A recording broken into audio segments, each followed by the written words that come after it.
Good afternoon, distinguished colleague, Deputy Minister for Urban Affairs, Honorable F.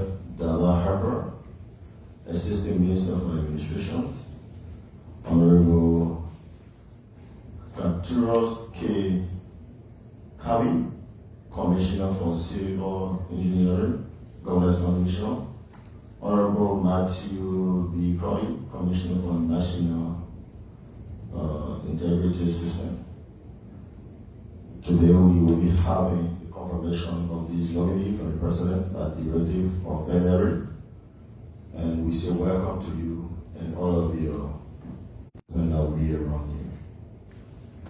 On for the hearing agenda, we will have prayer, welcome remarks, and ground rules, charge of witnesses, introduction of committee members, presentation by nominees, question and answer, closing remarks, AOP.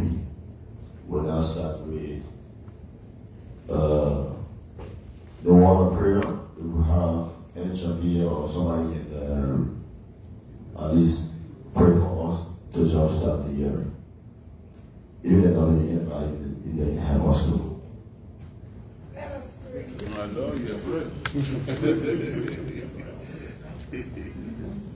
Indeed, Father, in the name of Jesus, we say thank you for the opportunity that we have come to among the living. We appreciate you, Lord, for bringing us this far. Now that we have been nominated and about to be confirmed to serve this nation, we pray that give us knowledge and wisdom. Even our Senate who are cheering here today, may you bless them. Bless Mama like you are. Take your glory in Jesus' name. Amen.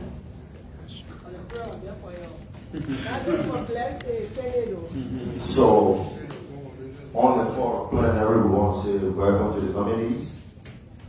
Here we don't do clapping when you are having your deliberations.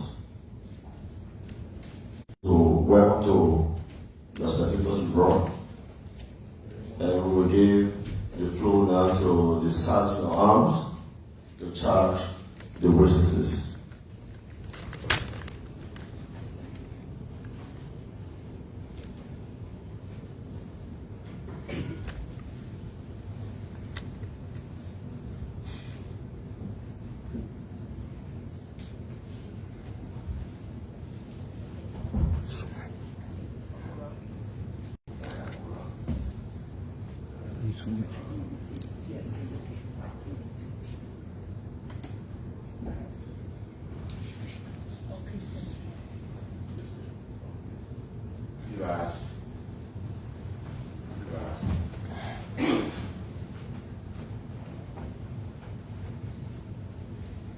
I, you call your name, you call your portfolio, and repeat after me. I am Daya Hama, the nominee for a born citizen of the Republic of Liberia. A born citizen of the Republic of Liberia. Do hereby swear that the testimony that I am going to give and my recollections is the truth and nothing but the truth. So help me God.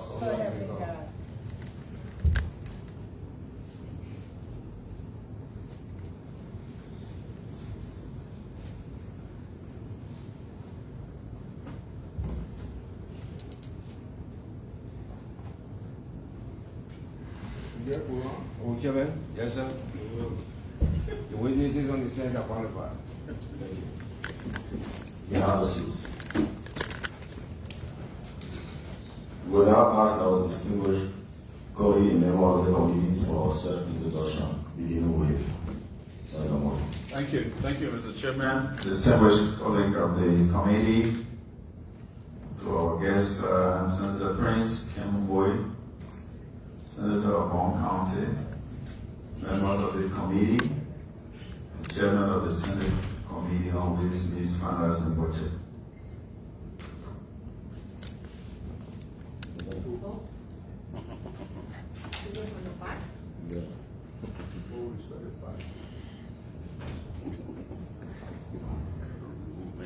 My name is Senator Otokana, representing the people of Baffour County, member of this committee, and chair on gender, children, and social protection. Good afternoon to all. I am Samuel, Senator of Nima County, member of Committee on Internal Affairs.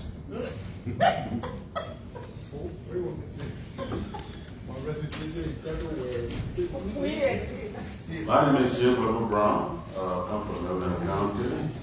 I'm the vice chair of this committee and chair of the Committee on Rules, Audit and Administration. Thank you, Mr. Chair. Thank you. Thank you also for this, everybody. We'll now go to the presentation when you are deliberating. And we want you to be brief. We'll give everybody like 15 to 20 minutes with your deliberation. Because people are 4 persons and we want to have all year after. So we'll be brief with 15 minutes with your deliberation. 5 minutes. Okay, we'll do 10 minutes. 10 minutes of deliberation. So we will begin with Governance Commission, then we'll end with Internal Affairs. Governance Commission, anyone you got the floor.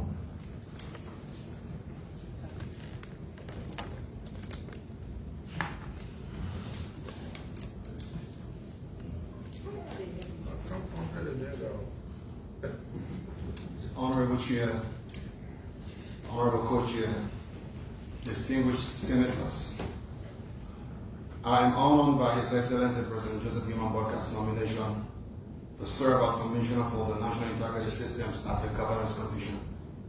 I appear before you with humility, high and foresight, and a reformist resolve to work towards restoring the Commission's credibility and fulfilling its statutory mandates. Academically, I hold a bachelor's degree in education, a master's in public sector management, and graduate diplomas in peace and conflict studies and international development evaluation from the Eastern Mainland University and the Carleton University, respectively. I am currently pursuing a doctorate in public administration from the Westchester University in Pennsylvania. Professionally, I bring over 17 years of experience in governance and public sector reform, ranging from supporting Liberia's first post-war development plans while within the employ of the United Nations Development Program, helping to manage Liberia's first 15 million peace consolidation portfolio with the Peace Building Fund, leading decentralization consultations that firstly birthed our national policy on decentralization and local governance in 2011, and then the current national law we have on decentralization. At the Governance Commission, where I previously worked, I served as a decentralization policy analyst, and later as a principal technician overseeing monitoring, evaluation, research, and publications, a position I held until 2020 when I resigned for practice in the private sector. While within the employ of the GC, it was my responsibility to produce annual governance reports for our country and to produce policy briefs that will highlight Liberia's readiness to transition to a middle income country goal in 18 years. The National Integrity Systems portfolio is the Commission's moral compass. The mandate area is tasked with promoting integrity, codes of conduct, public integrity surveys, and ethical oversight. I bring both institutional memory and technical fluency to this role.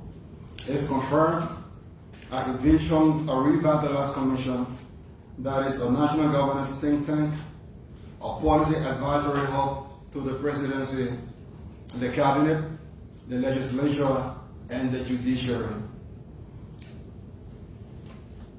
I envisage a commission that is a convener of mandate and functional reviews, and that is a trusted partner of civil society and development actors.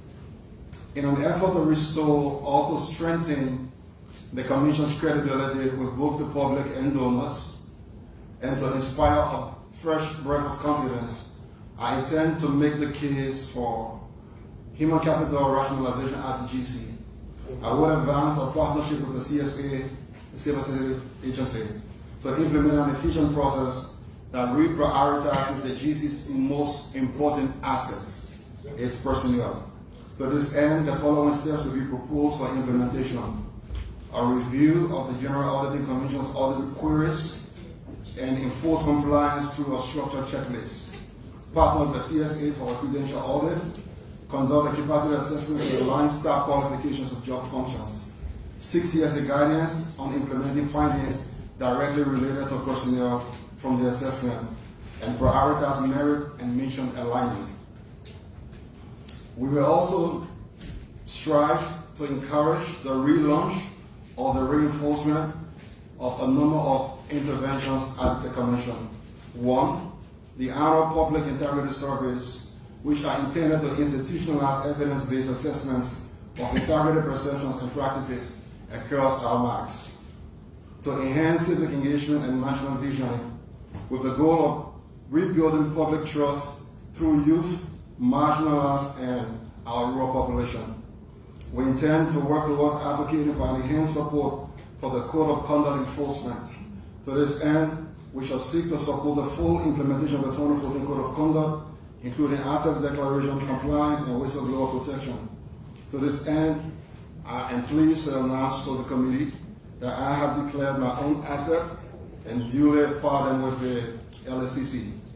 We shall work towards strengthening donor re-engagement and transparency, to rebuild or to strengthen relationship with the Commission's historical partners, including the UNDP, CEDA, the World Bank, and other members of the international development community, by demonstrating technical leadership, transparency, and results.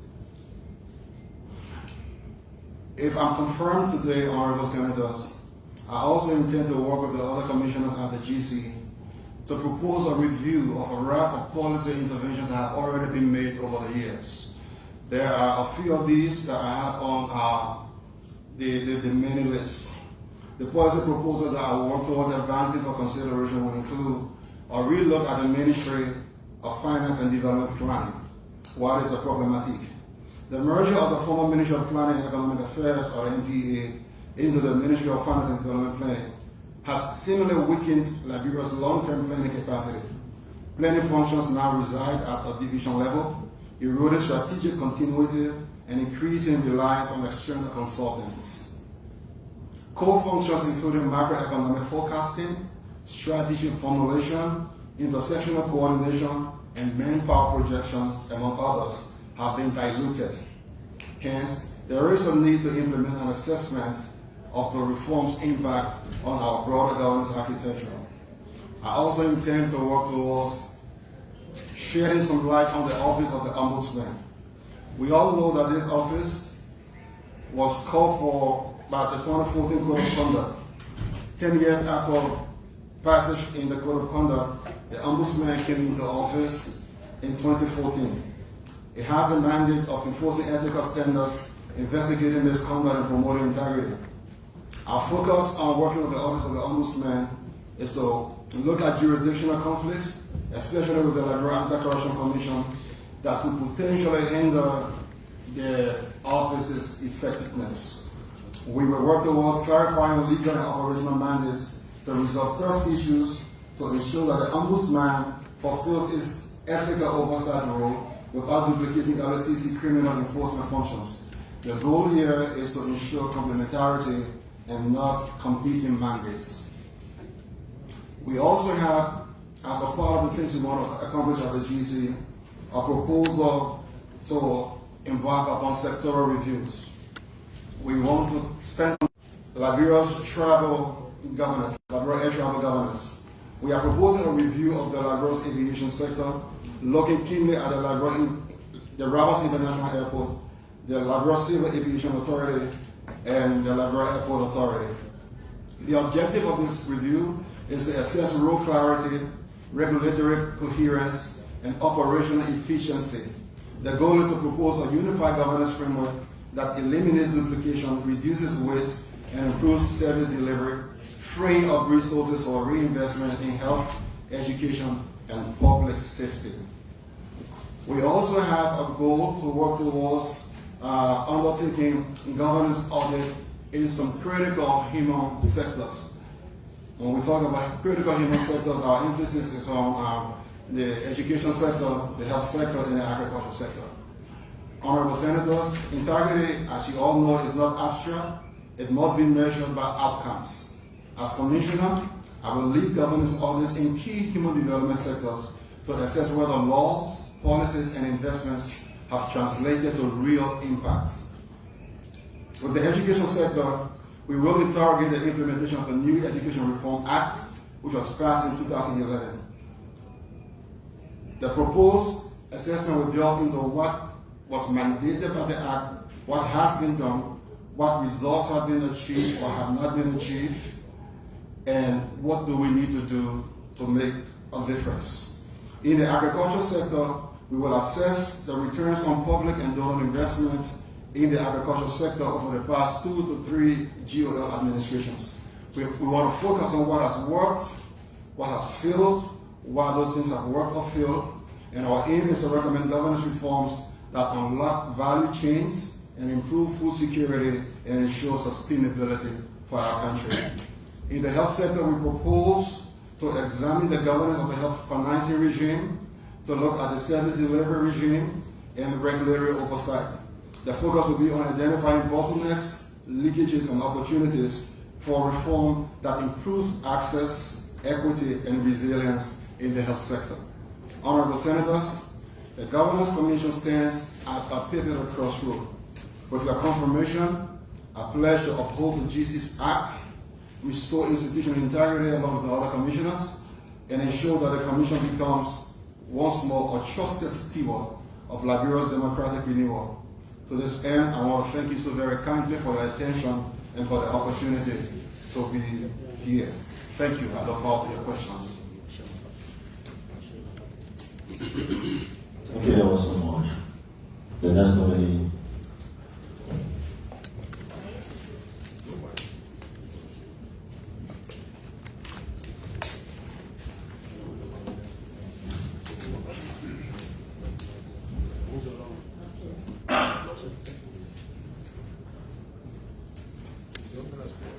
Honorable Chair, Deputy Chair, members of Liberian Senate, warm greetings and deep appreciation for this opportunity. I am honored to appear before you as a nominee for Commissioner for Civic Engagement, National Identity, and Vision Mandate at the Governance Commission. I thank His Excellency President Joseph N. Boakai Sr. for the confidence reposed in me, and I thank this honorable body for the opportunity to serve. I am Satara Kebe, a public servant, education-wide, master in public health, with emphasis in community health, and I come with tons of experience for over 11 years working with international and local NGOs in Liberia, especially the civil society, where I work at the community level. My journey has been guided by one belief, an informed and engaged citizenry, and indeed is the true foundation of democracy. Before outing my specific mandate, allow me to briefly highlight the role of Governance Commission. The GC was established as a think tank to promote good governance, institutional reform, and public accountability across Liberia. It advises the government on policies that strengthen transparency, decentralization, and citizen participation in national decision making. Through its various mandates, the Commission works to ensure that governance in Liberia is inclusive, effective, and rooted in the shared values of democracy and national unity. If confirmed, I pledge to serve with integrity, inclusiveness, and national duty. Civic engagement and unity are cornerstone of stronger Liberia.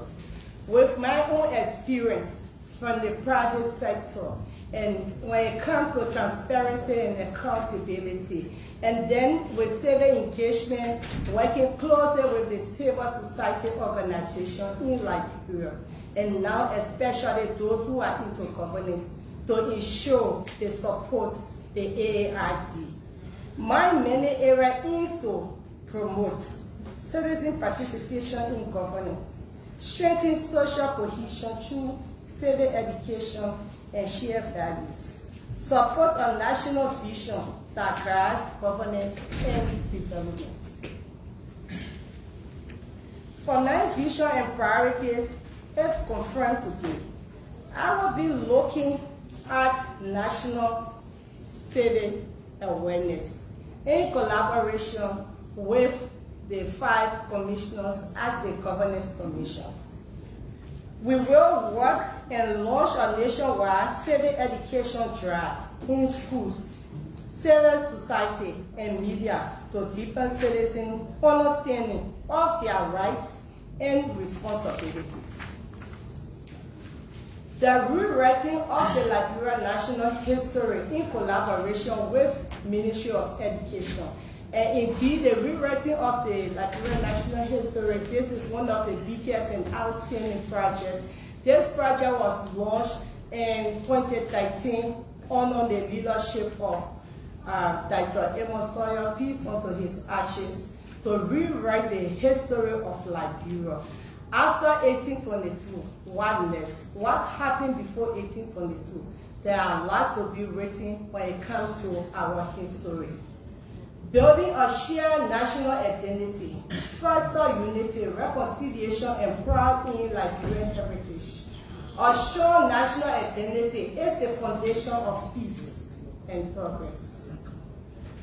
Vision, mandate, and policy alignment ensure Liberian long-term development vision remains inclusive, accountable, and consistent across all institutions.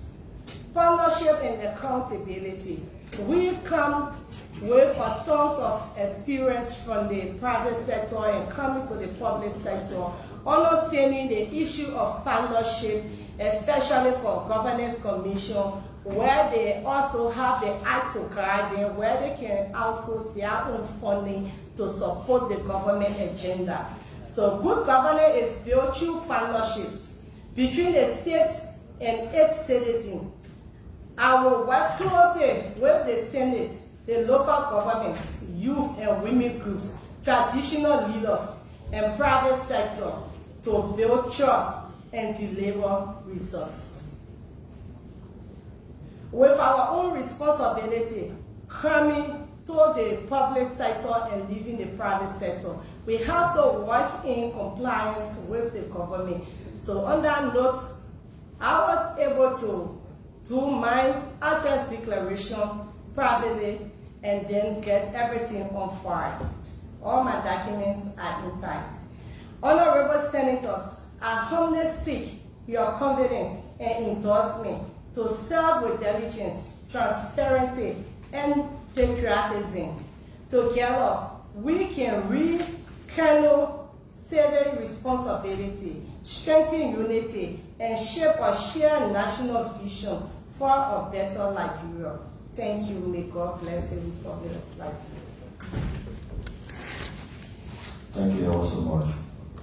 God will not confront you today, but yesterday I'll confront you today. I'll confront you today. Just to clarify that.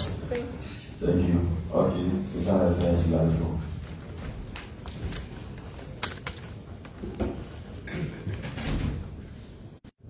Honorable Chairman, Co-Chair, and distinguished members of the Committee on Local Government, honorable members of the Liberian Senate, colleagues, staff of the Ministry of Internal Affairs, members of the media, distinguished ladies and gentlemen. It is with profound humility and a deep sense of national duty that I present myself for confirmation as Deputy Minister for Urban Affairs at the Ministry of Internal Affairs. I am sincerely grateful to His Excellency President Joseph Numa Boakai, Senior President of the Republic of Liberia for the confidence and honor he has bestowed upon me through this nomination. As you are aware, my name is Fatima Bintu Sirleaf.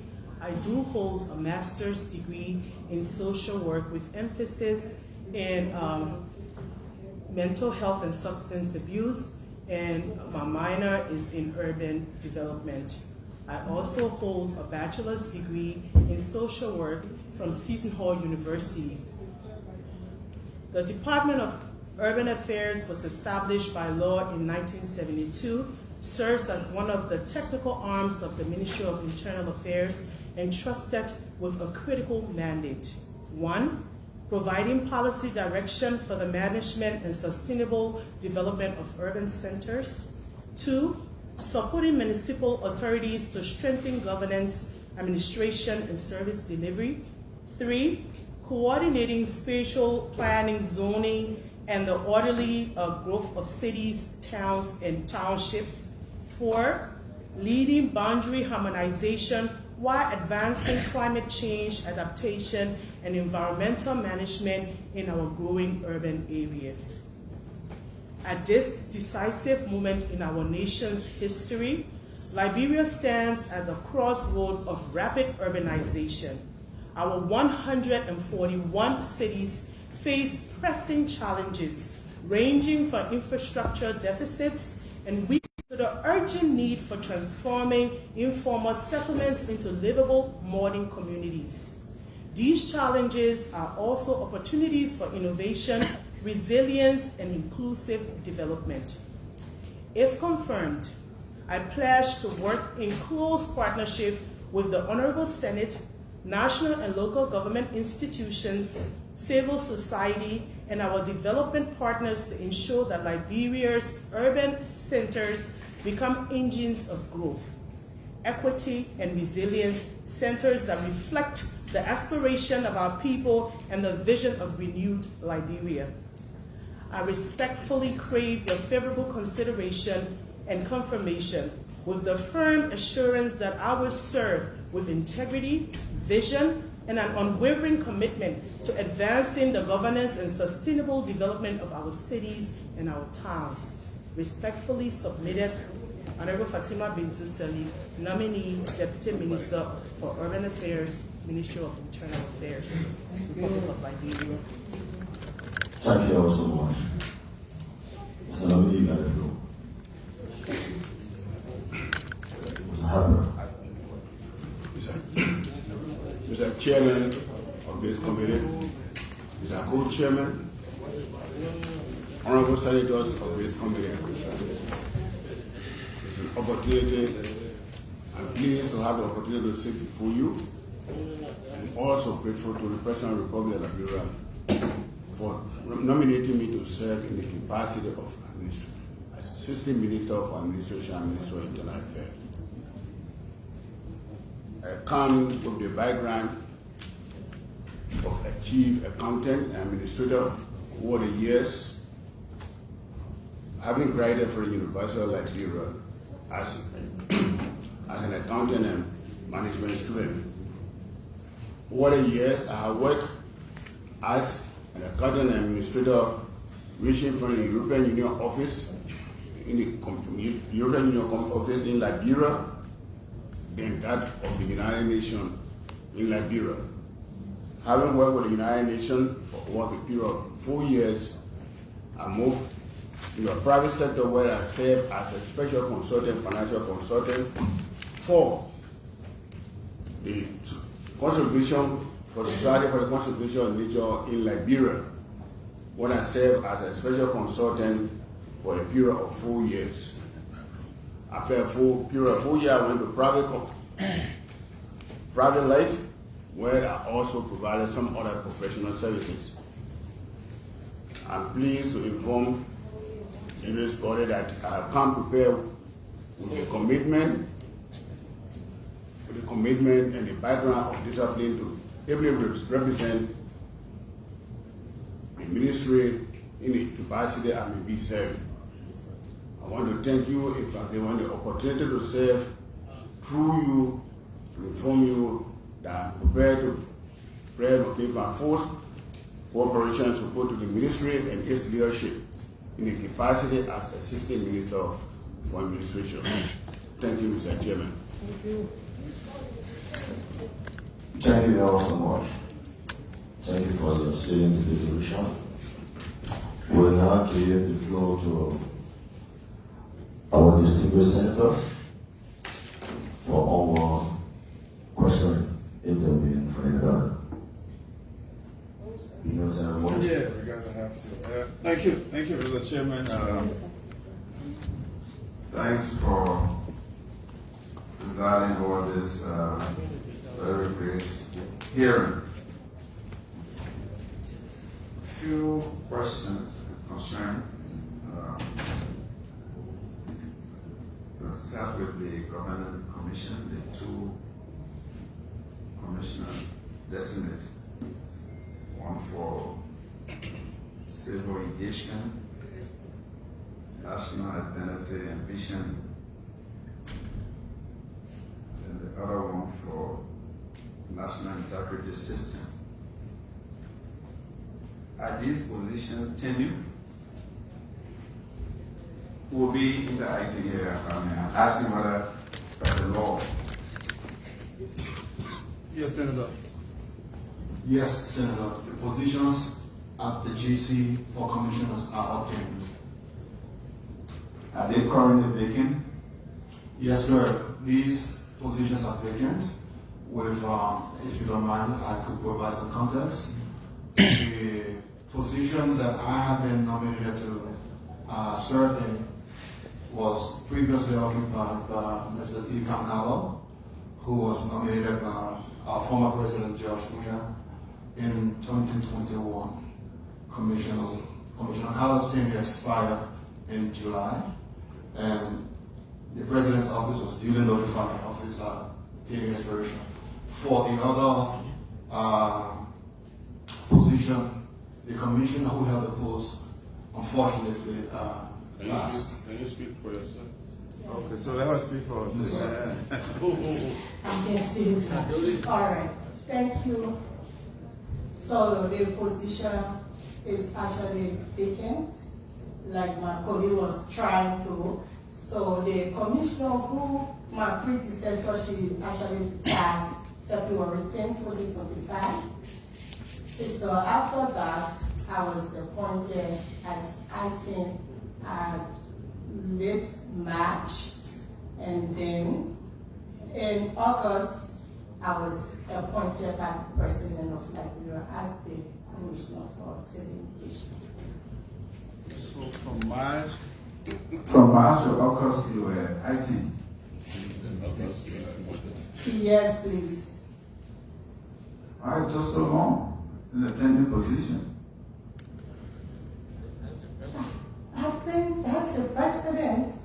Yes, but the first letter I received was acting letter. Because after the death, they needed a place to be covered. So you started acting already. What have been some of the work that you have done since you started acting? So since I started acting as commissioner, looking at my own capacity and then my own responsibility, working closely with the civil society organization. So one of the major things that I've achieved was the strategic plan, the implementation of the strategic plan for the civil society organization and the governance commission. So if you look at the ACT and the think tank, one of the responsibilities of governance commission is to collaborate with the civil society organization and honor the civil engagement in many areas. Well, we developed this document in collaboration with the Ministry of Finance and Development Planning. So there we track all the civil society organizations who are into governance, because we have over tons of civil society organizations. So this plan was drafted and we are about to launch. Comes November 15, we will be officially launching the implementation plan. So with that, the civil society organization and governance commission will have their own responsibility. So they know their own, and governance commission knows what's own responsibility when it comes to civic engagement and national identity and fishery. And then one of the major achievements that I've had is the revitalization of the Liberia National History Project.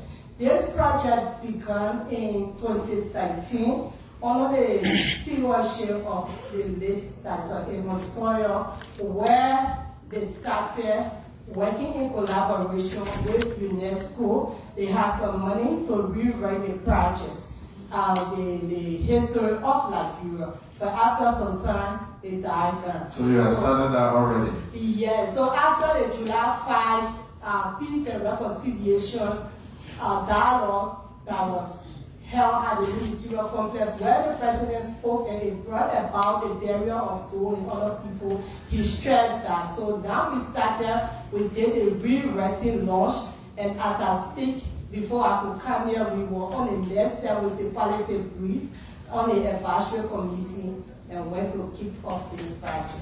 So when you are denied, this confirmation, how do you want to proceed? Oh, looking at my own experience that I come with from the private sector to the public, and then the work I've done there for the past 5 months when it comes to integrity, accountability, and transparency, I know my honorable senators are willing to collaborate and work with a meaningful and well-being Liberian indeed to move on with this job. Okay. So, Madam Deputy Minister Designate Internal Affairs, very quickly, you said there are 141 cities? 100 what? 41 cities. Where? In Liberia? In Liberia. So, how are you going to impact these cities, given the fact that the local government has come into being and has been implemented? Are you still, is your department still going to recognize all cities, or there are plans to work on declaring some not being fit as a city? Well, if I am confirmed, we are scheduled to meet with mayors and commissioners and discuss, what the organization process, and we're going to look at in-kind benefits in these areas to ensure that people, because we're working right now, we're thinking about decentralization, and what that comes with is us making sure that the same benefits that people, the reason why people migrated to Monserrato, we're trying to move those benefits to those areas, and we're going to meet with all these players, the mayors, the commissioners, and discuss with them what are some of the needs in the areas, and collectively we'll collaborate and corroborate to ensure that we work together, identify which ones need to remain as cities and which one needs to be downgraded. So those are the plans in the works. Okay, so my last comment is to the Assistant Minister Designated for Administration. Are you aware that we have a lot of your employees not on the payroll? Are you going to be helping your deputy and the minister to ensure that local government appointees across the country get on the payroll? Are you aware of that? Yes, sir. Honorable Senator, that's my understanding that one of the key challenges at administration is to review and streamline the personnel listing. There are some backlog of outstanding employee payroll issues that need to be reviewed alongside with the civil service agency. So, under the supervision of the Deputy Minister of Administration, I will care and indeed apply my expertise to give the necessary technical advice along with the HR division and see how well we can achieve that goal. All right, Deputy Minister of Urban Affairs, Designate, are you going to be a moral base Deputy Minister for Corporate Affairs, or are you going to go all there to ensure that our cities are well looked after? Too many of them are not in the budget. They don't know their way out. Some of them don't know that they have a government on their own. Are you going to be strengthening them in terms of establishing their different councils to work with? Yes, sir. Senator, that is the main goal. We're trying to make sure, like I said initially, to collaborate and corroborate with all of our partners. I'm not, the rightful answer is that I'm not going to be based in Monrovia. I'm going to go all around the country to ensure that our cities are revitalized, that there are, like in-kind benefits all across the country to make sure that people are benefiting. And in doing so, we're linked with partners, foreign partners and local partners to make that happen. So I'm gonna be all over with the mayors, the commissioners, the governors, so that we can make this happen. It takes a collective effort. Maybe sometimes I'll even reach out to you, senators, to help strengthen those. Thank you, Mr. Chairman. Thank you for the time. Okay, thank you, Senator. But just like the people on it, you must be serious. I don't know how you manage. I will bring in Anybody? Okay, Senator Joseph Badojala. Thank you, Mr. Chair. Let me start first by introducing myself, because I think I missed that point when you all become our name. My name is Senator Councilor Joseph Badojala, Senior Senator of Gulf County, Chairman Banking and Currency, Co-Chair Judiciary, of course, member of this committee. Let me start with a few questions. I want to start from the board also made our corporate good in governance. Madam, I'm not sure I saw your CV, so that's why I will ask the question I'm going to ask. I should be waiting for you. Oh, okay. Have you worked in government?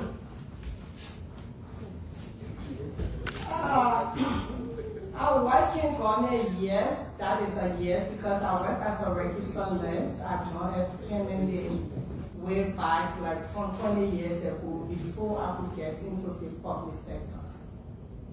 And then got out after obtaining my master's. I work in the private sector. I work with Global Fund. I work with USAID funded projects in Liberia and many others. Have you worked in research? Yes. So if you look at my CV, I did work in research. I was one or two who did the research with the anthropologists on the outbreak of Ebola, how Ebola actually killed people when you never had direct contact. And my own personal research from the masters on teenage pregnancy being the effect for our low education in Liberia. And then I did a couple of paper abstracts on the gender issue. In 2022, I presented an abstract in Mexico where we have this spotlight where I discussed the vulnerable population of Liberia accessing health. And then in 2024, I was also in Cape Town where I presented at a Sexual Violence Research Initiative. So Sexual Violence Initiative Research is a group of women around the world that do research when it comes to violence among women. So I'm also part of that forum. So after every year, I do an abstract when it comes to gender issue and go to do my presentation. Okay, let me leave you for a while and go to Mr. Colley. Mr. Colley, I saw you doing baby cry with the departure of the planning ministry. That the planning sector is now weakening. Is there a reason why you see that departure as bad? Thank you, Senator. I do not necessarily see it as a bad experience, but as a public policy practitioner, Senator, every time we do policies, there is the need to revisit the policy to gauge the policy's impact on the intended target. So I have been here, I've seen at least 2 different development planning cycles, going back to the PAPD and now the arrest agenda. As somebody who was very, very involved with our first 2.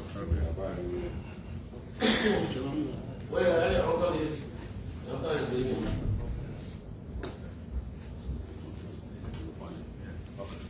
Sorry. Don't forget I am.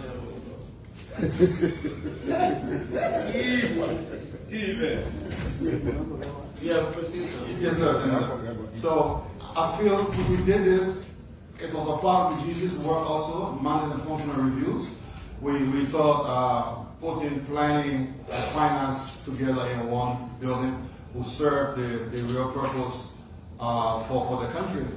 But as we do development plans, since we did the amalgamation, we noticed there's a potential problem because, for example, in the Ministry of Finance and Development Planning, the planning component, the planning portfolio is carried by an assistant minister. Now, all of us know assistant ministers don't necessarily have the statute to convene and to actually make some substantive discussion sometimes.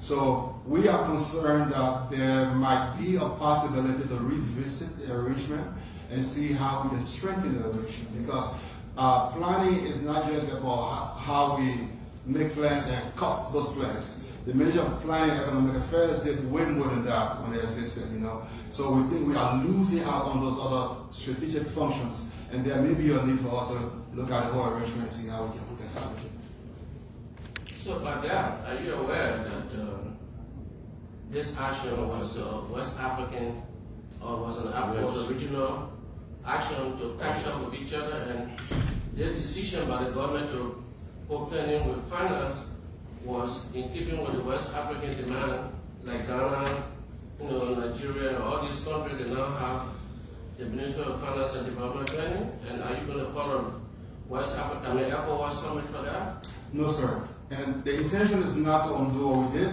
The intention is to see how we can provide the basis to strengthen what we have. So, for example, we can always do incremental policy, research work.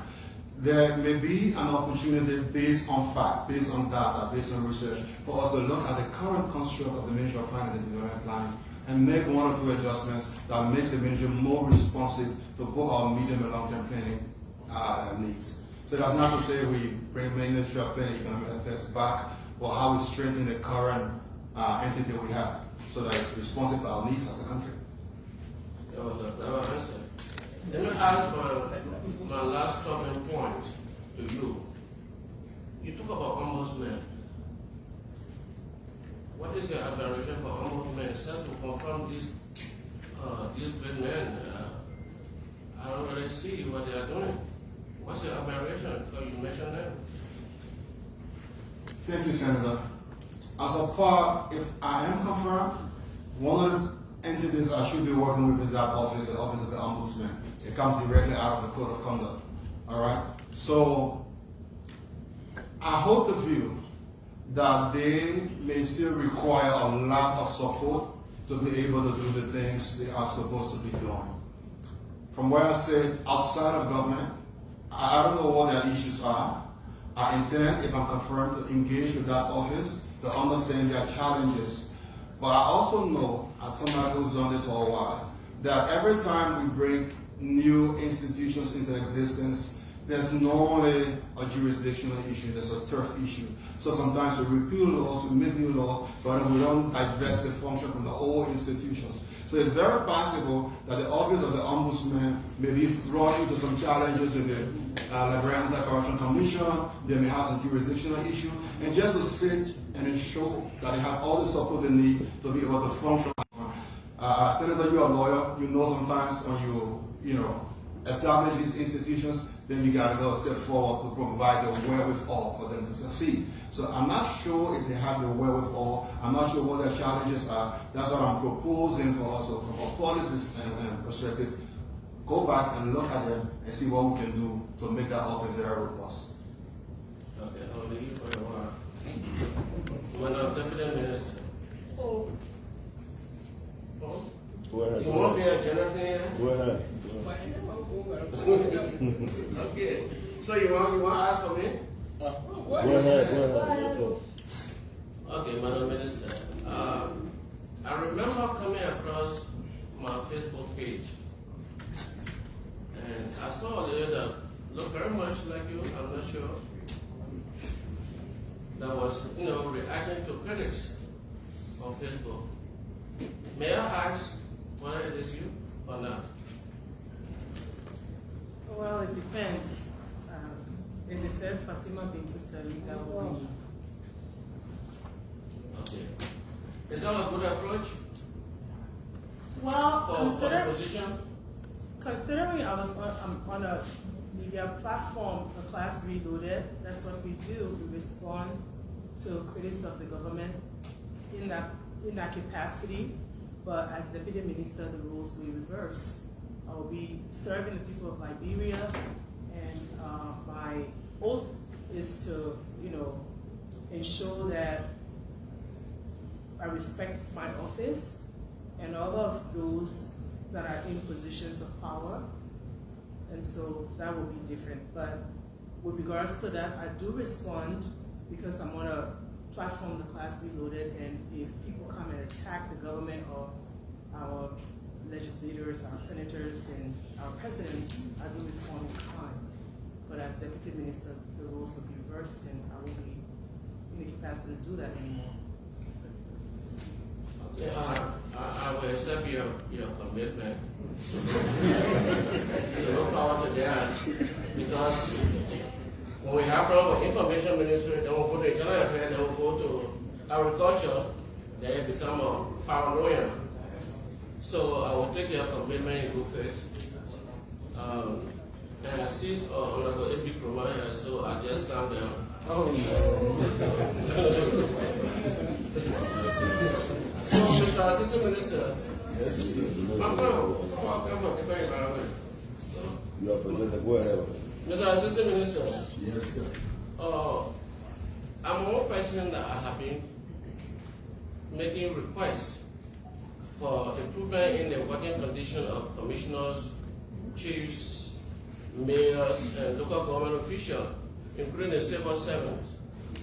Now, you are taking over a job.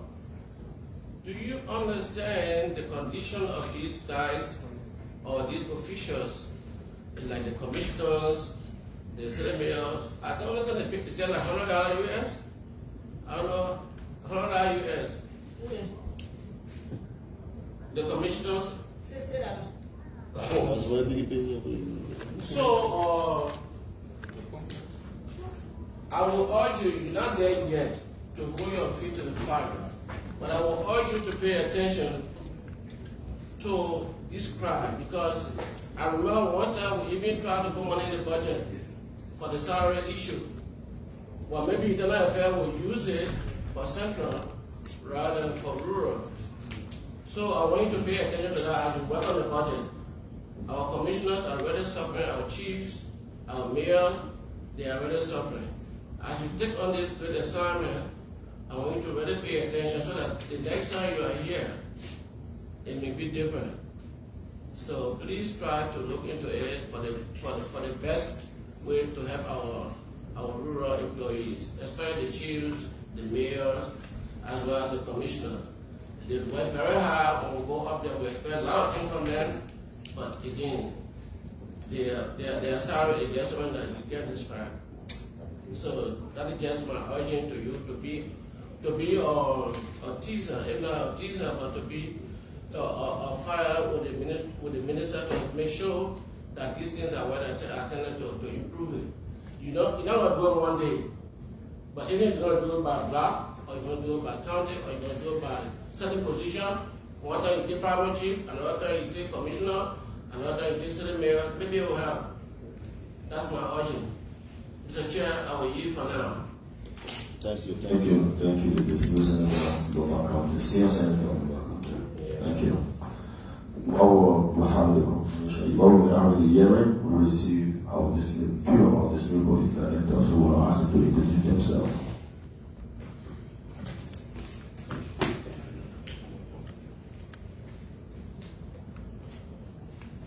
Okay, thank you very much. My name is Nominees.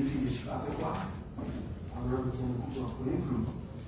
I chair the Committee on Construction and Investment, and also I think with this committee. My name is Abba Ambani Fatila. I represent Grand Cape Mon County. I chair the Committee on Health, and I'm a member of this committee. Cape Mon is where the Deputy Minister designate comes from. And the assisting minister designate went to school in Cape Mon. I just wanted to give that clarity to you. So you want to repeat yourself? Okay. My name is Wellington T. Smith. I represent the people of Riverside County. I chair the Agriculture, Forestry, and Fishery Committee of the Senate, and I'm a member of this committee. And so, for the Internal Affairs nominees, they have to send strong with me. I'm a former civil lieutenant. Thank you, Mr. Bridge. Senator Bodo, come to the floor.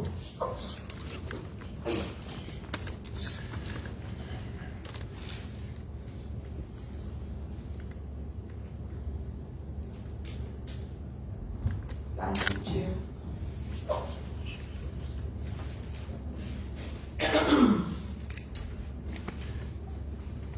Madam Deputy Minister, Designate, Urban Affairs. I listened to your presentation. I thought 2 words. One, I will not be weak. And 2, come with equity.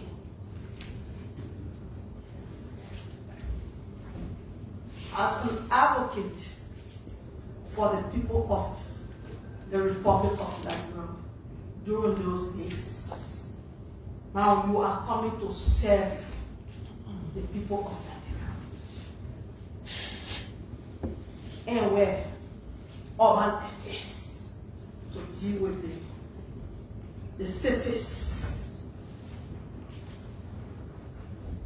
What are you bringing to the table?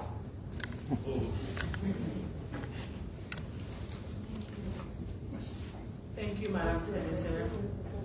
First and foremost, I have 20 plus years of service in social work with emphasis in mental health and substance abuse. I've worked in the United States with vulnerable population, women, children. I've worked with family members with addiction problems, and I've seen people from riches all the way back to grass. And I've seen them, I've helped them talk to developers to get them homes, build low-income housing, and then try to look at them from a person's first perspective. So I've worked with people all, for the last 20 plus years. And since I came back to Liberia, I've been working with the MCC, River City Corporation, as one of the members of the council, where we've been trying to work with community leaders and community dwellers to strengthen, our city, the Monrovia City Corporation, to ensure that we have the city ordinances in place, making sure the city is clean to provide, because if your city is clean, a clean environment, it's a clean people, health is improved. So I bring all of those experiences to the table, and I'm a great team player. I take constructive criticism as well, and my whole entire life, my greatest dream is to make sure that I do the most good in Liberia where my neighbor shrinks are buried. I mean, I was working away in the United States, but my heart was in Liberia, in Grand Cape County, and with our people here. And so I advocated to make sure that I came back to my country to serve. So if given the opportunity, I will make sure that I collaborate with even you, our senators, our mayors, our governors, to strengthen the bond among our people and to ensure that Liberia gets better while working on this arrest agenda to move our country forward. Thank you.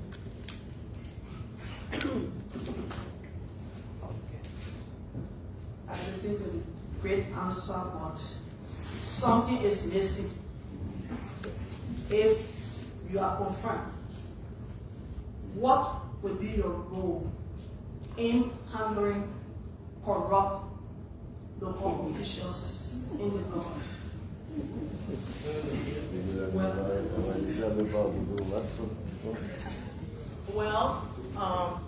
My role as Deputy Minister, if confirmed, will be to supervise Assistant Minister for Urban Affairs for Technical Services, the directors, the assistant directors, and staff members within the Department of Urban Affairs.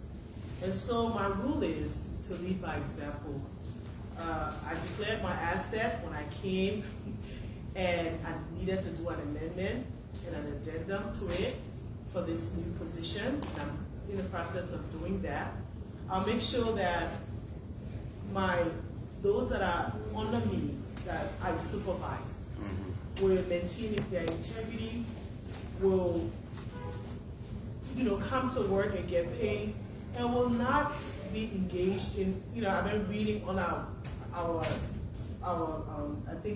chat, I'm seeing some things with mayors and commissioners and stuff like that.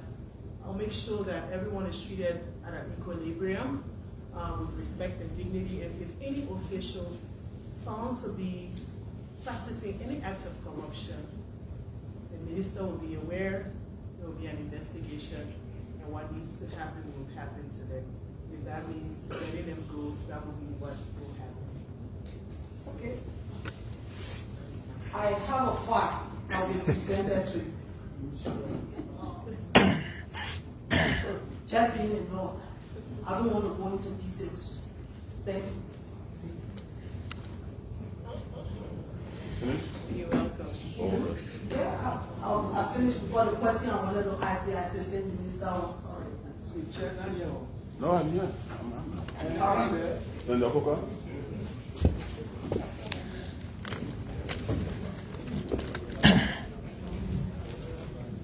Mr. Co-Chair,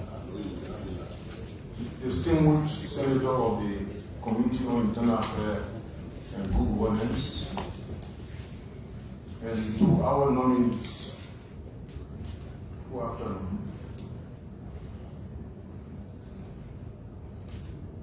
The founder of public administration, Woodrow Wilson, said, and I quote, "For power to be authorized, it must be conferred." Consistent with Article 54 of the 1986 Constitution provides that the President shall nominate, and subsequently the Senate shall confirm. Upon confirmation, the President appoints. Are you aware that as you said today, you are here for a job interview, and the Senate has the power to accept you or to deny you? Are you cognizant of that? For a question. To all of you, general question.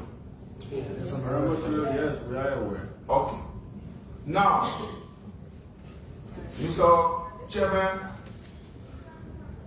I see this confirmation from the GC side in the condescending manner, on grounds that the chairman of the GC hasn't come for confirmation, but he's been acting perpetually.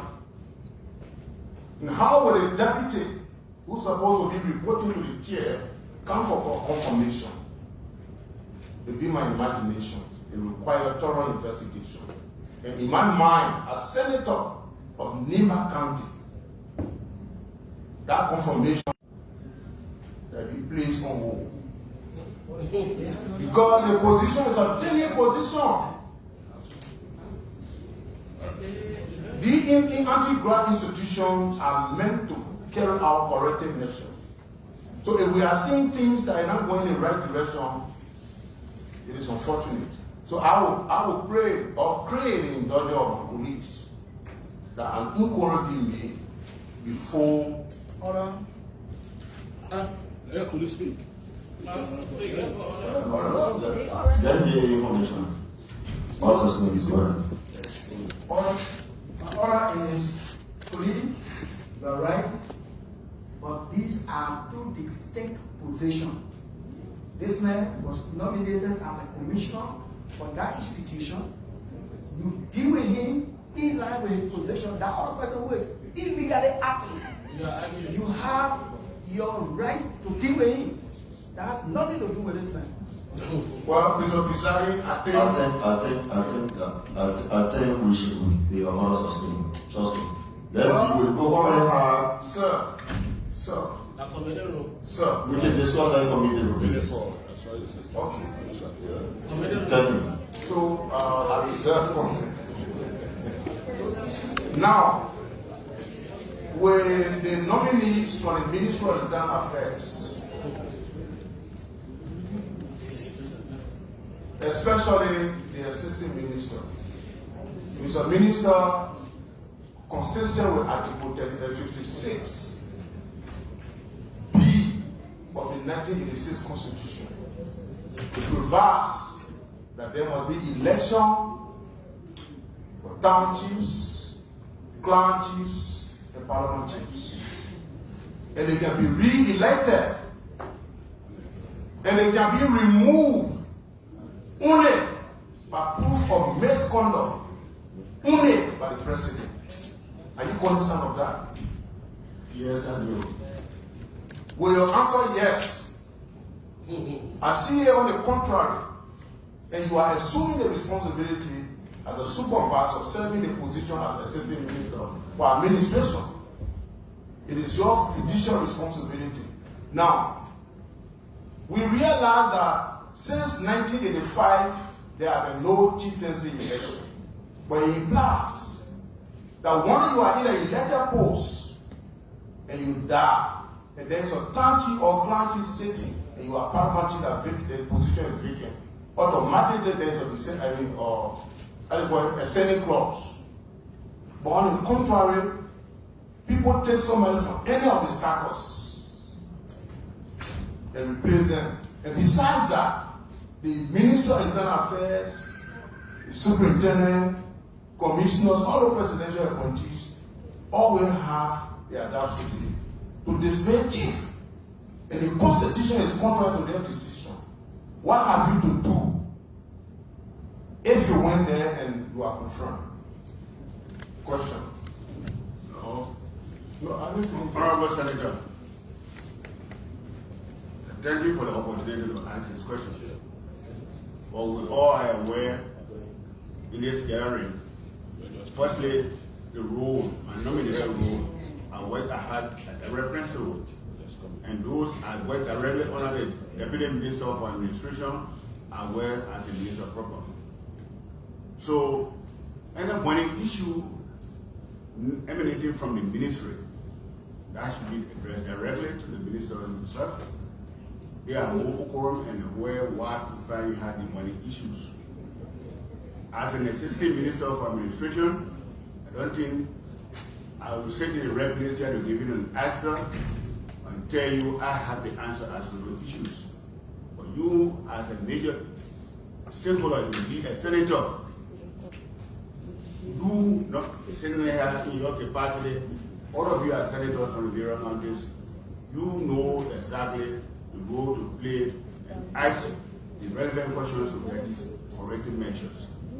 So, what much I do as an to you, I don't have it. Single answer exclusively on myself to actually address that. But that will be the preview of you. of you as well as the Minister of Property. Thank you. Well, the Constitution is the organic law of Liberia, and it behooves every citizen to abide and observe it properly. You, as an assistant minister, are speaking in the context of constitutionality.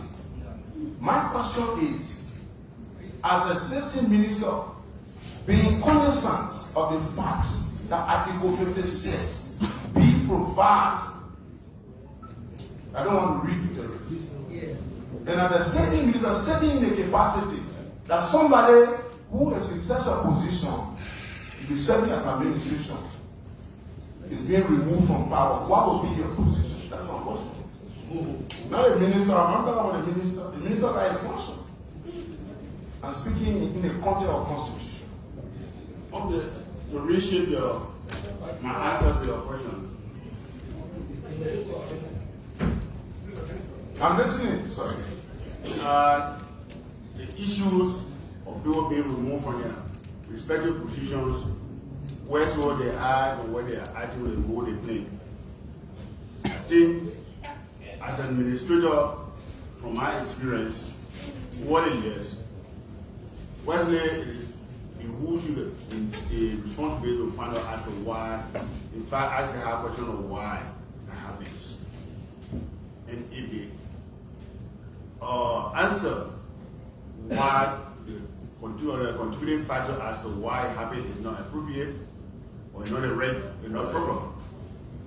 From my experience and my orientation as an administrator, when you work under the supervision of other principals, it is you to take that issue with the principals and discuss with them, and they perhaps you give you some suggestion and advice as to how we best approach the issue. So I know where if I'm confined in this position, if I had the opportunity, it would have such issues emerging. I promise you that I will indeed work along with my principals, perhaps to find out why these things are happening, and they need to be addressed. We'll give the appropriate address to them. Thank you. Now, I think this could be my last, or I may come back later if anything comes up. Now, my concern go to both institutions, GC and the Internal Affairs. My question to both of you, based on the facts that the local government acts, both of you are progenitor of the local government acts, especially the GC. With respect to, let me take a case study of Nima. Nima is one of the counties that receive huge revenue when it comes to social development. And that's funding 1.5 million on an annual basis. But those who dispense the money that are serving as a council members, you had a paramount chief, for example, that was elected traditionally. He's serving on that committee. There is no qualification of those that will manage funding of a county. And these acts are continuing, and the consequence, there have been some misappropriation of funding in the central. With a contemporary society, we find ourselves most majorly owing to the fact that every country now is a one globe. And we expect you people that formulated the law to carry out monitoring and evaluation. Since your inception, acting as well as coming in, have you done any research in your institution that owing to the fact that this identical organization that formed, looking at the qualification, there is no qualification spare out in this act, and therefore it's troublesome. Go ahead, you get the floor. Huh?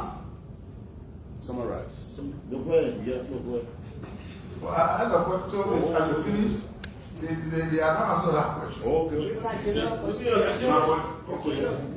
question too long. Maybe you can just. Honorable Senator, I can summarize. Yes, summarize for them, please. I reiterate. I think I got your concern.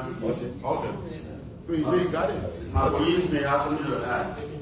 But I will believe you and I, under the Local Government Act 2018, wherein they provided for the County Council, the composition of the County Council provide for certain segments of your population in your various counties. That does not fall in the purview of the Ministry of Internal Affairs. And I heard you, I think, raising concern as to some of your members of that council, some of them are not educated. It is the responsibility and the duty of your county in the composition of your county council to decide or to know who best can perform on that council. Once you choose them to say they are member of their bona fide member of your county council, it does not fall in the purview of the Ministry of Internal Affairs. And as such, they function for the role for which they are set. Except you telling me in this instance that you may, the local government does not have that authority under your own act of 2018 in the composition of the county council. It is from you. In fact, you clearly stated in that act as to the bureau or grouping in your counties. You have the elders, you have the women, you have the gender, you even have some, if I'm mistaken, NGOs, civil society composition. And so specifically, there was a reason why, in fact, you included that act in the particular provision in the act. So you and I, at this point, I don't think you've thought for within the purview of the Ministry of Internal Affairs to do those particular provisions. Thank you. Yeah, the background of my question is predicated upon realizing that. Sorry, I'll be brief. We're by time. We have another hearing by 3:34. So, and we got 4 or 5 more senators to just continue, please. But you go ahead with the question. Just summarize the So, the 2018 Act, Local Government Act, I always said it and I've been defending it. That when you left from here, there was some alteration. And that's the alteration we continue to insist on. That has to do with the formation of that council.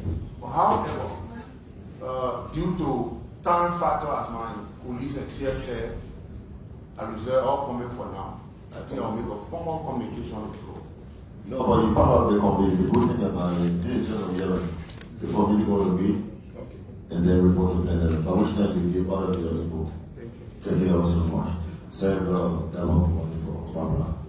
Well, thank you very much, Mr. Chair, for the opportunity.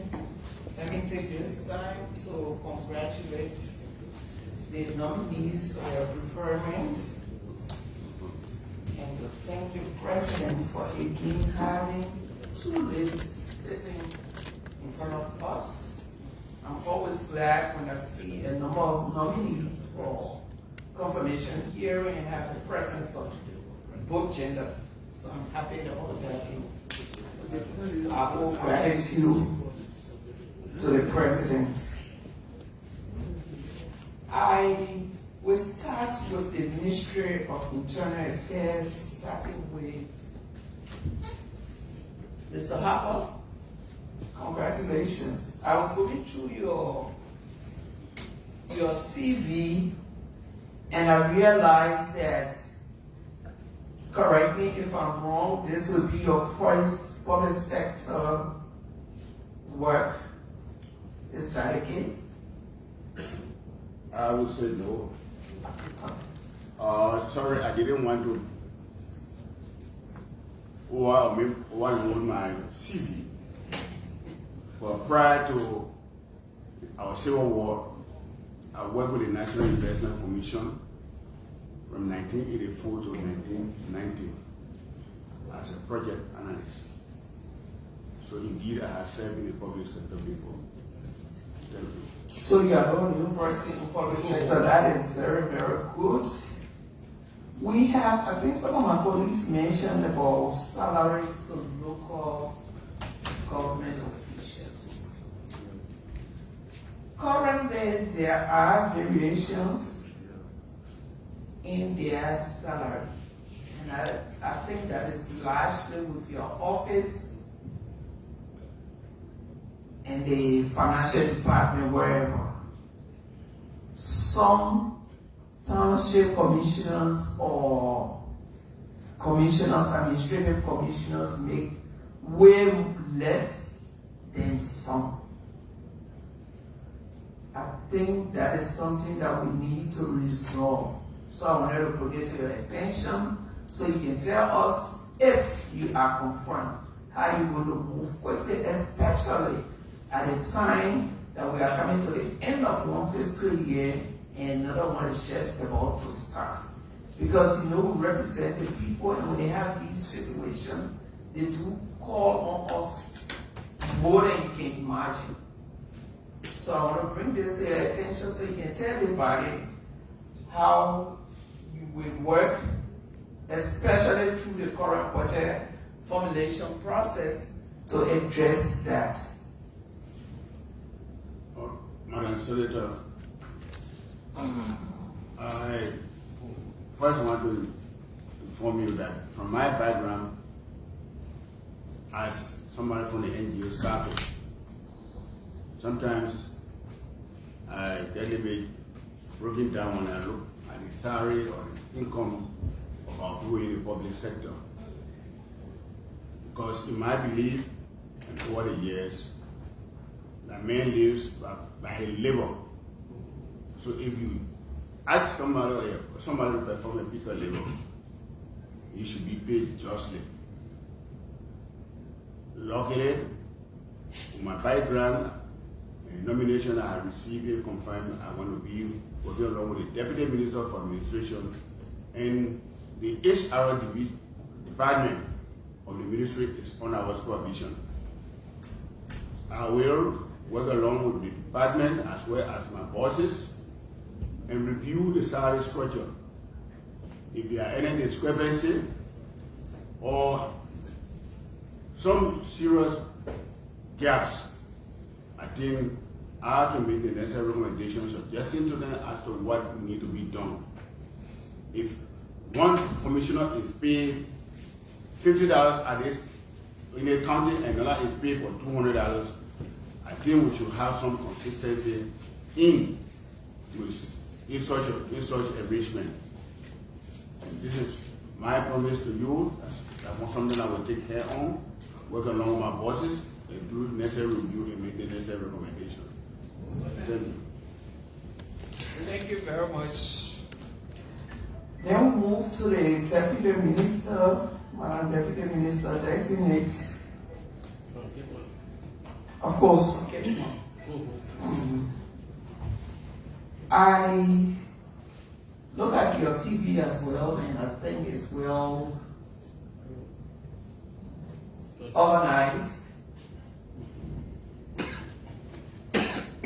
You, if and when you are confirmed, you are going to be the deputy for urban affairs. We live in a city that is hugely challenging. And the good thing is you currently serve as a member of the city council. So when you drive on Center Street, Center Gertie Street, I know there are apartments all around, but there's space in there. What do you think of? What vision, if you are confirmed, that you bring to your bosses to say that we need to transform this place, or would you keep it as it is? I'd like to hear something from you, because I know you've passed through that stage many times. So, Madam Senator, thanks for the question. And you will be surprised to know that we are working currently on that site, the location, Center Street, Gurley Street. We've created a proposal and we've written a proposal. We're trying to rebury all of the bodies, take the garbage from that site. We're supposed to present it to the president in a few days. The council's supposed to meet and we're taking it to the president. We want to create a memorial site there, rebury. We're looking for locations to rebury all of the family members, create like a park over there, like Liberian the Liberianization project. We're trying to make all Liberian stores or movie theater and open that space, have like a car lot, so when partners come into the country, they can go and see that memorial site. It is a very beautiful thing that we've created along with the mayor. We're trying to do all of those things, and we're supposed to present it to the president to see for his approval, and then we'll start working on finding funding to do that. So that we have 3 locations that we are currently working on. That location, Slipway, and West Point. Those are the locations that we're looking at, and we're also looking at Broad Street Center, in the middle of Broad Street, all those areas. We're trying to transform those sites. So we've been taking serious consideration with regards to that area, and we look at it and we've created, it is really pretty. I wish I had brought it to you guys, but we'll show it to the President, His Excellency first, and then we'll bring the proposal to find people to also look at the vision that we have for this city.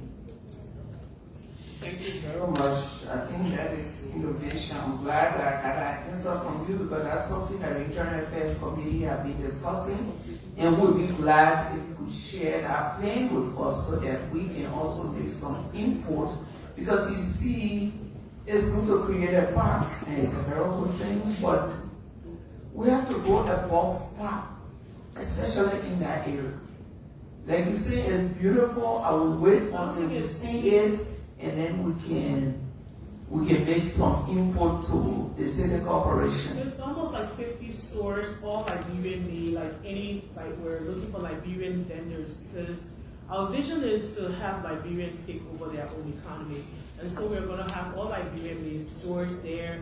We're gonna have like a movie theater. We're also gonna have like a memorial park where the people that are reburied, their names will be on a wall that people can come and visit and tourists can come and see. And I'm telling you, the vision is really good. That sounds very great. Yeah. Thank you. Thank you for sharing that information with us. Another issue that I thought to bring to your attention several years back to Madam Sally's leadership. She made a policy announcement about the need for a new city. In Liberia, over the time, we've witnessed that good policy die with tenure, which undermines sustainable development. That policy was welcome because we all see that Monrovia is overwhelmed. We try our best as a government, but we need to also do what others have done by stretching out and establish a second city. And she made that announcement. Up to this moment, we don't know whether that vision is part of your conversation at the Ministry of Internal Affairs, where you are now going, whether you are thinking about it, what will you propose to the current leadership to see how we can pick it up and start taking some baby steps and see whether it is still relevant, in fact, that we pursue it. Can you speak to that, Minister? Yes, well, the city mayor and I, we spoke about some things, and His Excellency actually, when he made a decision to appoint me in this position, he actually spoke to me with regards to decentralization. And we were talking about a new city. He said the same thing that you said, that was their vision when you were in power, and this is what they want. But with new city comes with the same benefits that are attracting people into this city there. So what we've been talking and he wants his vision, and he wants me to try to, bring that to fruition, is for us to get these same income benefits into starting piloting with 7 counties first: Cape Mount, Wapolu, Bomi, Margibi, Banga, Buchanan, and Yuba County. Wants us to pilot that where we're taking the same things that are attracting people here and have investors to go and, you know, create jobs in those 7 locations first and see if we can start to decentralize. So those are the things that we're working with. So he wants me to really work with our mayors, our governors, and, you know, our, you know, officials so that we can start that process. But it takes, you know, city planning. We need to have, in order for these visions not to die, we need to have a projection, make city planning for like 25 to 30 years so that when the next government comes, they don't just stop where we left off, they can just pick up and roll over. So those are the things that we're trying to implement to ensure continuation. Because we always say government is continuation. So if we do that for city planning as well, I think then our cities will continue to thrive and grow, and we can decentralize and attract people to other parts of the country. Thank you very much for that response. I just wanted to talk a little about the issue my colleague raised. And I'd like to mention that I like your response to that question, because you are now going to be a public official, and we all know the principles and the legacy of the president. He has demonstrated, just as he promised during campaign, that he wants a reconciled country. So all of you who represent him in those various offices, we have to demonstrate that through how you engage the public, how you engage individual, be it political actors or civil society actors. But I'm glad that you recognize that in your new role, if you are confirmed, and I know you will be. That my kid must start speaking now. So that you can rewind how you respond to issues when they come out. As politicians, people always try, especially the rest of government. We are performing so much in a short period of time that others will want to pull our legs. But we have to wear a very thick skin to respond to those issues in a manner that is in line with the principles we have for governance. Thank you. Then we come back to the Governance Commission. I was on internet at first, but you told me you sure. We come back to Governance Commission. I listened to your presentation. Governance Commission actually came into being from the 2003 Ghana ECHO, right? And it was to address issues of governance resulting from the 14 years war that completely broke down the governance system. So we've been on this road for several years now. I just wanted to know, where are we? The issue you spoke about, the rewriting of the history, I was in our hall when Mr. Don spoke. The orator, I don't know which year was that, but I was during my heading time. The orator Don who spoke on that 26th and outlined all of these things. And we are still at where we are. When, if I may ask?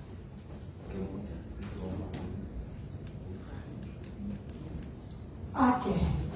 Thank you so much, Madam Senator. And I also say I'm excited to see 2 women in here, though it's not equal. It will help me. Yes, so it was 2013 when Don spoke about the rewriting of the history. That's when the project started, far back in 2013. But then for some reason, it got crashed. That's okay. It's been passed. Now coming on board, if confirmed, we are going to ensure after the revitalization of this project. It's unfortunate that most of the people who initiated the project, they have died because they had the advisory committee I was working on it. It was headed by Governance Commission, and then it was vice chair by the Ministry of Education. And we are coming now with a new energy, and we have few of them around, like Dr. William Adam, and he's willing to work with Governance Commission so we can do the rewriting. Since I started acting like the past 5 months ago, we were able to do the first policy dialogue on the rewriting to revitalize that. So we're able to reawaken that aspect of the project. So we started having conversation on the policy brief and the next step, soliciting funds with the concept notes, and then go back to the structure, the CEO structure that started 2013, and see how we can. So it's now, the process is ongoing, hoping to get funding so we can complete that. Thank you. Thank you. Thank you. So reading your CV, I see that you from the health sector. I just wanted to ask you on a personal note, where is your passion? Because you got public health, you this, you that, you've done so much in health. And we still have the challenge of the huge maternal mortality in our country, which is a concern for development and to even meet our SDGs requirement. But I see here you go into a development with all that skills, specifically you are working pregnant women and all of that kind of education. So I see you going to another place. I want to ask where is your passion? Thank you.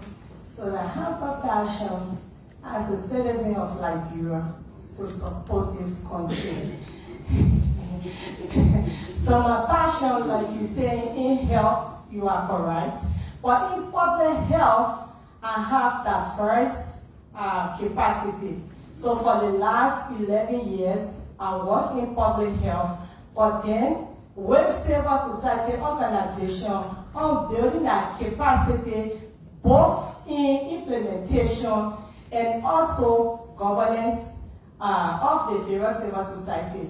Because of late, USAID, before they could get disrupted, it was their plan to give 70% of the funding to the civil society organization and not to just INGO. So there where they were growing. So serving in that capacity, I work closely on capacity building, on governance issues for respecting civil society in Liberia to enable to get funding directly from USAID instead of getting money through. Thank you. I acknowledge your professional capacity. And that was not really the question. I wasn't asking for the passion, but thank you for the very good answer.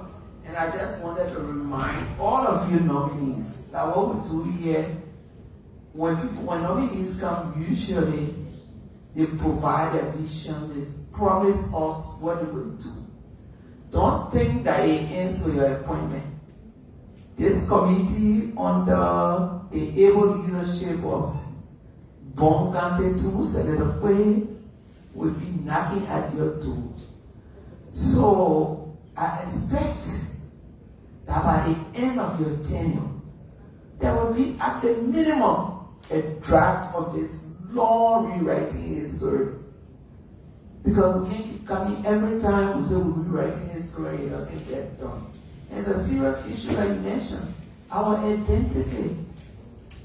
As soon as Liberians step somewhere, they melt into other people's identity. We have to identify something that it is ours. We are trying to do that in Cape Point. Now I always tell my colleagues, Cape Mount is one of the endowed counties and very cultural. Today, you step anywhere, you see vice shirts, and we team that. But we have to have a Liberia identity. Thank you, Mr. Chair. Thank you, Mount Dava, Senator Vabla. While we were having cross question, Senator Dylan Tozo actually introduce yourself. I'm Ibrahim Daras Dylan. I represent North Dakota County. I'm humbled to serve as chair of the Committee on Foreign Affairs. A pleasure on committee. Thank you, Senator. Thank you. So I will beg the indulgence of our senators. My vice chair is supposed to be having a meeting at NEC. So I'll ask him to just ask his question and then he give us the go, please. Vice chair, you have the floor. Thank you, Mr. Chairman. Thank you, Chair, for the leadership.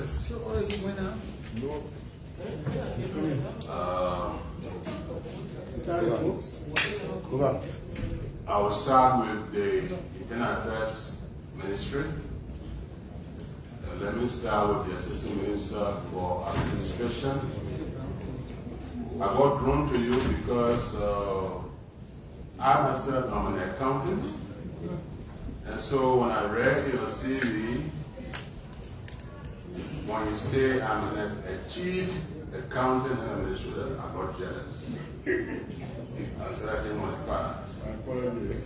No, then you say I possess strong knowledge of accounting principles, methods, procedures. So it took my mind off politics and I started to go back into accounting. I want to drill you through some accounting, but I think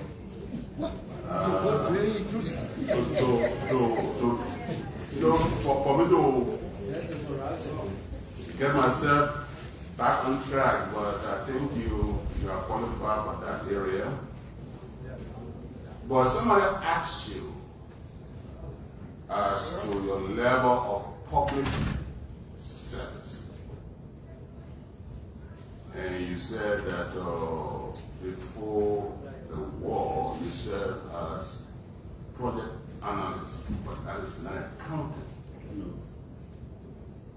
So public accounting and private accounting, there are some variations. I think you know that, right? Have you read the Public Financial Management Act, the PFM Act, that you should be working with as the financial man for the Ministry of Finance? Have you read that act? Be honest, Honorable Minister, not yet, but I tried. So I asked for a Senator. Honorable Senator, sorry, sir. I haven't read in depth, but I asked for a copy and I'm now making 2 efforts. Okay, you haven't read it, so I will not go there. But my recommendation to you is that you need to get a copy. Because that's what guides you. Thank you. When GSE goes to Internal Affairs to audit you, you not tell them that you did not have a copy, so you didn't read it. That PFM law is it will be your Bible, so it must be in it. Let me come to the Deputy for Urban Affairs. I read your CVs and then I'm wondering, according to your CV, you have strong background in social work and mental health. Considering the problems we have in Liberia today, drugs, killing our young people, going straight, crazy, mad, with your expertise, do you think serving as Deputy Minister of Foreign Affairs, Internal Affairs, will serve you better?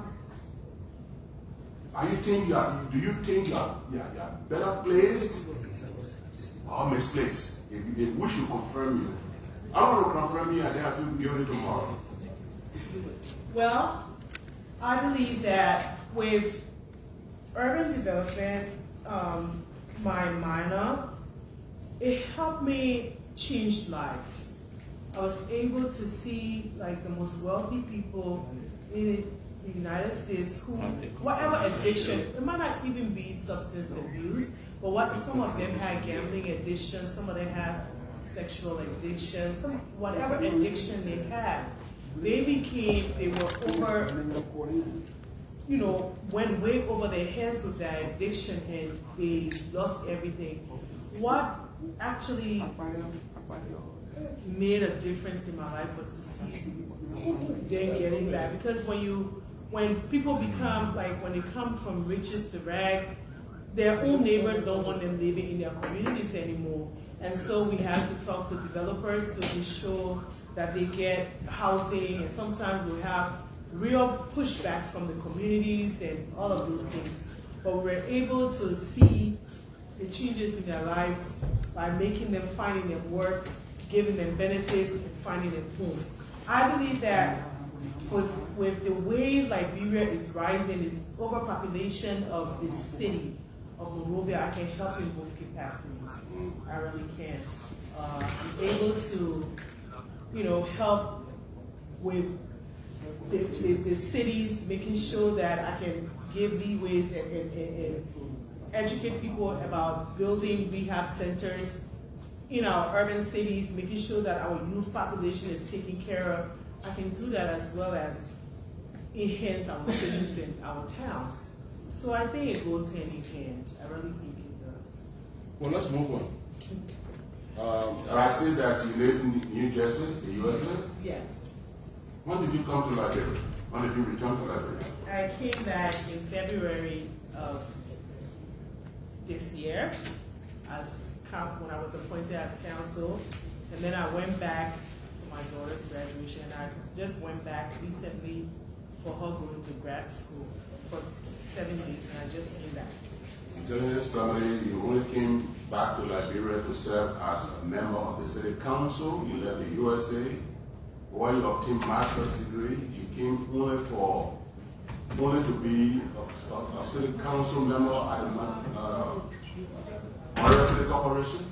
I actually came back to serve my country. In whatever capacity I was afforded, I was going to take it, because I knew that if given the opportunity to serve and they realized my worth and what I brought to the table, I knew that there was going to be upward progression. So I came to serve. I knew that the president believed in my ability to serve. He believed in my education. He believed in the way I felt for this country. So I knew that if I came back, it was just a start.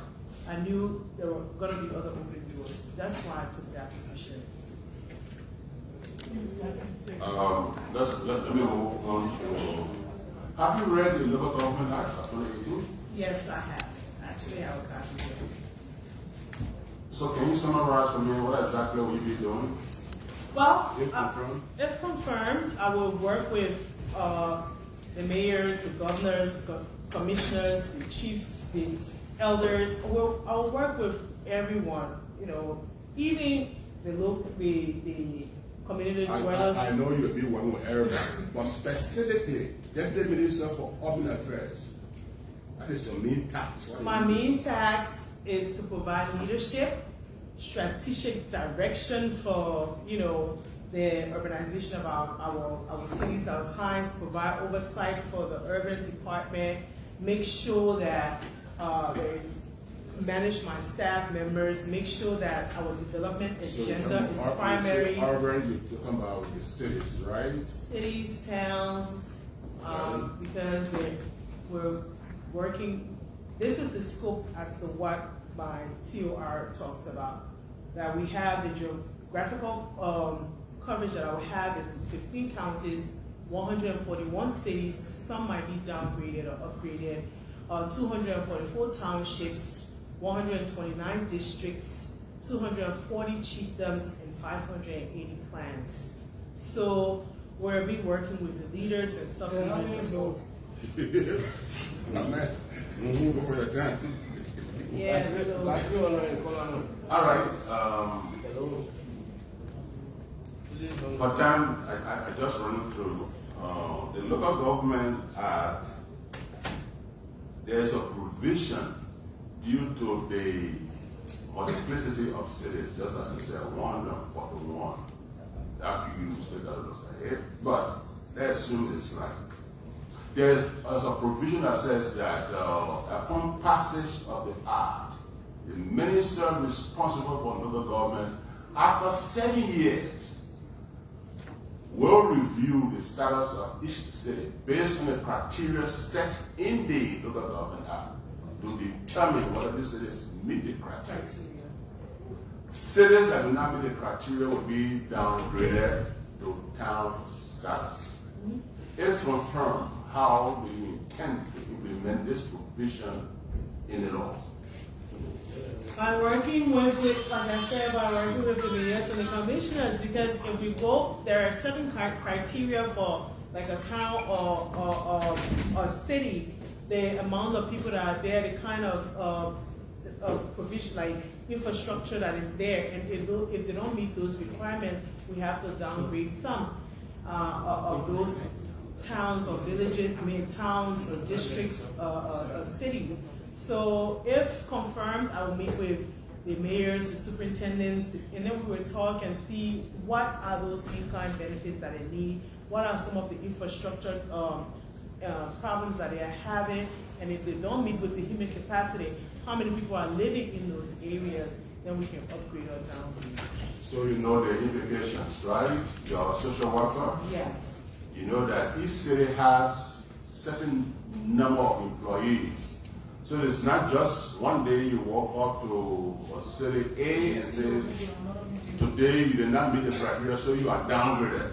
Because if you declare that city downgraded, it means that city loses all of the employees, or all of the employees will lose their employment with government. They will be removed from the government. So what is your plan? What do you hope to do? What do you hope to do? Strategic planning. You can't just do those things. You have to strategize. You have to plan. You have to make sure that you have a backup plan. You can't just start today and get everybody, out of work and all of those things. You have to strategically plan before you do anything. Okay, so for your information, time is not in your favor. Because the law is specific. This November 19, your report to the legislature should be coming from the ministry on those cities that will not meet the criteria. So it's not something that you're going to take and go and do some studies. So I just want to alert you. Thank you. I will ask for extension. Now let me move to Governance Commission. I have similar reservations that Senator Hooker expressed, but we'll move on individually. Because the Governance Commission, some of us have been raising issues on this floor as a result of what is obtaining at the Governance Commission. That commission is one of the products that came out of the Accra Peace Accord after we fought a brutal civil war. We killed one another. When we assembled in Accra, we said, how did we become a failed state? And the answer was bad governance. So there were issues, security issues, there's governance issues. The governance issues, then the Liberians that were assembled in Accra with the international partners, they said, let's create an institution called Good Governance Commission. And this commission will ensure that Liberia will never again sink so low in governance.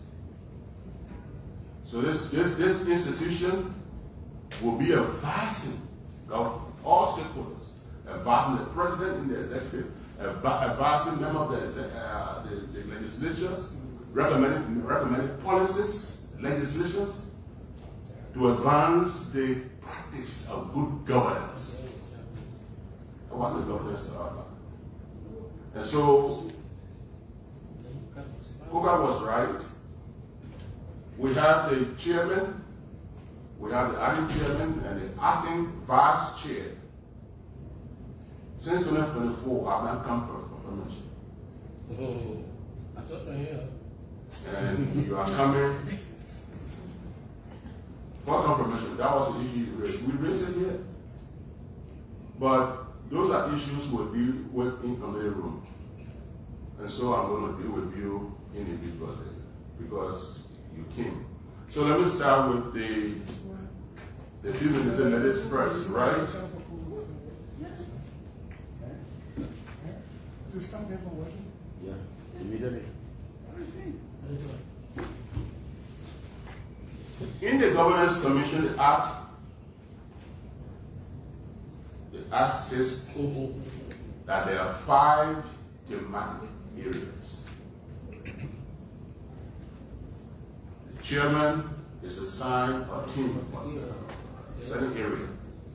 All the other commissioners, to be a commissioner on the Governance Commission, you must have expertise, that's what the law says, in one of the thematic areas. Mr. Chairman, what am I? 1 minute, please, I'm trying to find the act itself. So I can be very, no, please.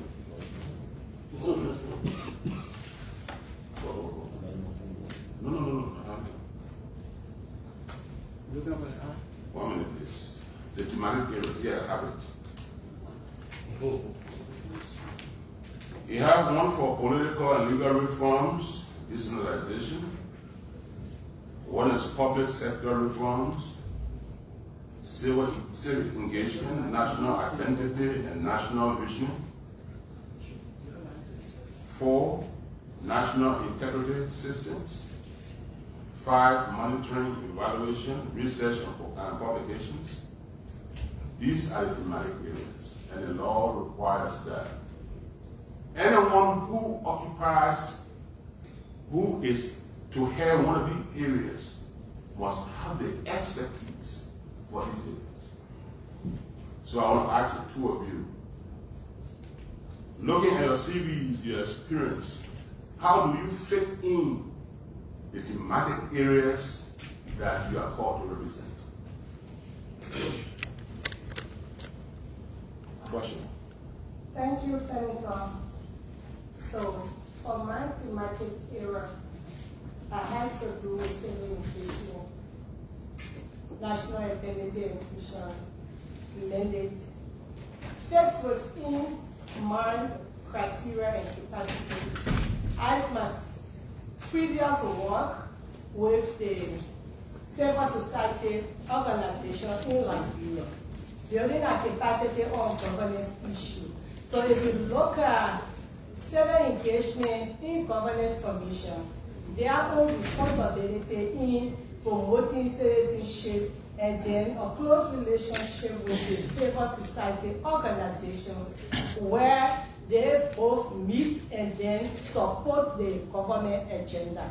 So based on my experience of working with civil society organizations in the past, and especially on governance, building a capacity on governance issue, it makes me the best candidate to work with them at governance commission and ensure, like I mentioned, the issue of the implementation strategy for both the government commission and the civil society organization in collaboration with Ministry of Finance and Development Planning.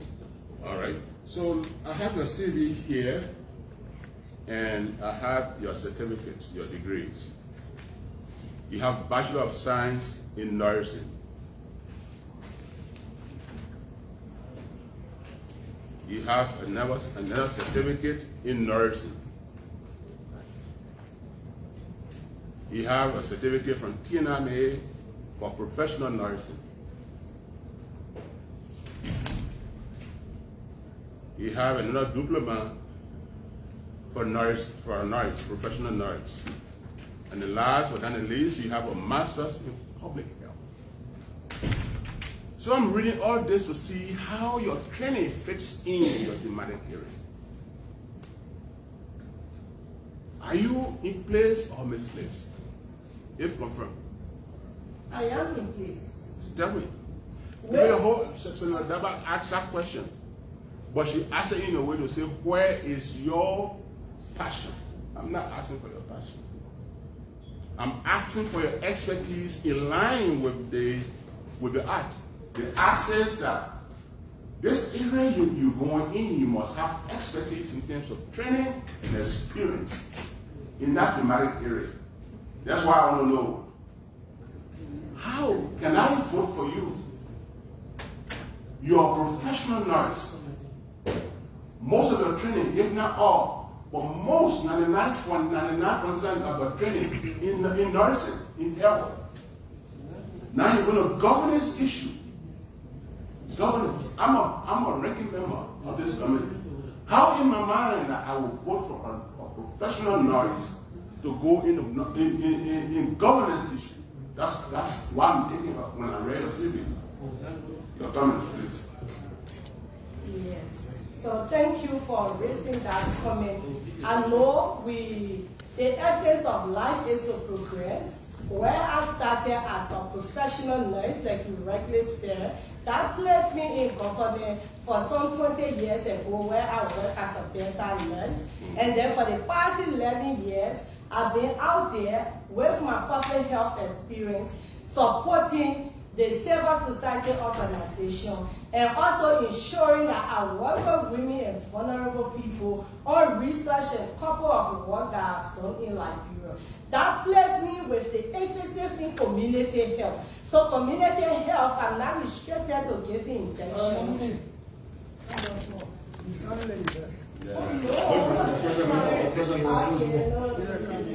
Yes, so in community health is not like emphasis. Yes, I'm trying to lay emphasis, right? So when I work in the community with the civil society organization, ensuring that their capacity is being built on governance. So it means that I have some experience of governance where they do their structure at the civil society, and then looking at my current position with civil society organization and governance commission where they come together on civil engagement. So that put me in the best position to work with the civil society organization and continue the flow of the governance issue. Now the component of capacity building, yes, that I am an expert when it comes to that with the local community and the citizenship education aspect. Thank you, madam. Thank you. We'll look at that. Thank you. In your presentation, you stated to this body that you started as acting commissioner in late March. I don't know, that's what you said. Then you said in August you were appointed. Who appointed you? On what basis were you appointed? Question.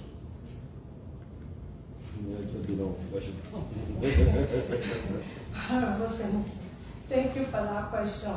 Yes, after my predecessor passed, like I said and put it rightly, I was appointed as acting, which of course acting, I started working immediately. Where she stopped is where I picked the work from. Then in August, I was appointed by the president of Liberia.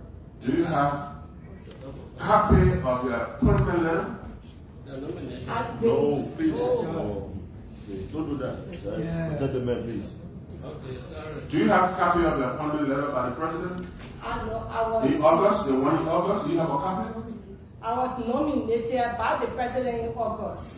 Sorry, I was nominated by the president in August. Sorry. You said, plainly, the president would not nominate you 2 times. You said in late March you were nominated by upon the passing of the former commissioner in March. So in late March you were nominated by the president. And you started working then. Am I right? You started working at the Governance Commission in March, receiving salaries. Am I right? I started acting. I said I was acting. I said you started working. W-O-R-K-R-N-G. You started working and receiving salaries, right? Since March 2025. 2025, March 20, I was nominated to act in the position. And immediately you were placed on the payroll, you started working. That's what I'm saying. Yes, then you said in August. I was now nominated to serve as commission.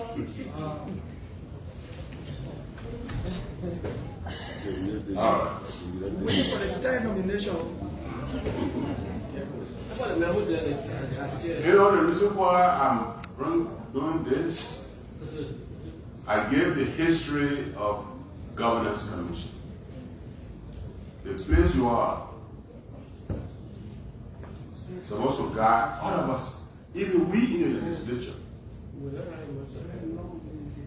But you are nominated and you went straight, started working without confirmation from the Senate. That one is not you, especially personally. You started working, you started receiving salaries. I have a communication from that commission that is addressed to the president, written by the acting chair, where he listed all of you that are currently in the commission. And he listed you as commissioner, not acting. He listed himself as acting chairman. He listed Sienna S. Joa as acting vice chair. And he listed you as commissioner. And he said appointed March 2025. And since then you have been placed on payroll. So I was surprised that when I saw you sitting here to face the nomination, when you are already nominated, when you are already receiving salary. Is this the practice of good governance? I think that should be a tempo because I have the letter It should to be what? to say active or I'm not a commission properly. Yes. They want to do it. All right, so Mr. Chairman, those are some of the few concerns that I had. Let the other commissioner respond. Please fit yourself, your experience, your CV, all your training within. Yes. You made a presentation. Eh? Presentation. No, you are not speaking my answer. I asked a general question first. Saying, looking at your CV and your training, how do you fit in your thematic area? Thank you, Senator Brown. As a matter of fact, I don't just meet, but I exceed all the statutory requirements set forth in Section 5.3 of the Jesus Act. I have advanced degrees in governance-related fields, beginning with public sector management. I'm a doctoral student currently in school, studying governance and public policy. And I have over 17 years of experience in justice. Okay. I have produced annual governance report for Liberia, covering health, education. I've done system audits. And I have extensive experience. I've done this both in government and outside government, NGO, UN, and all over the place. So my experience are very germane to the work I've been asked to do, sir. Thank you.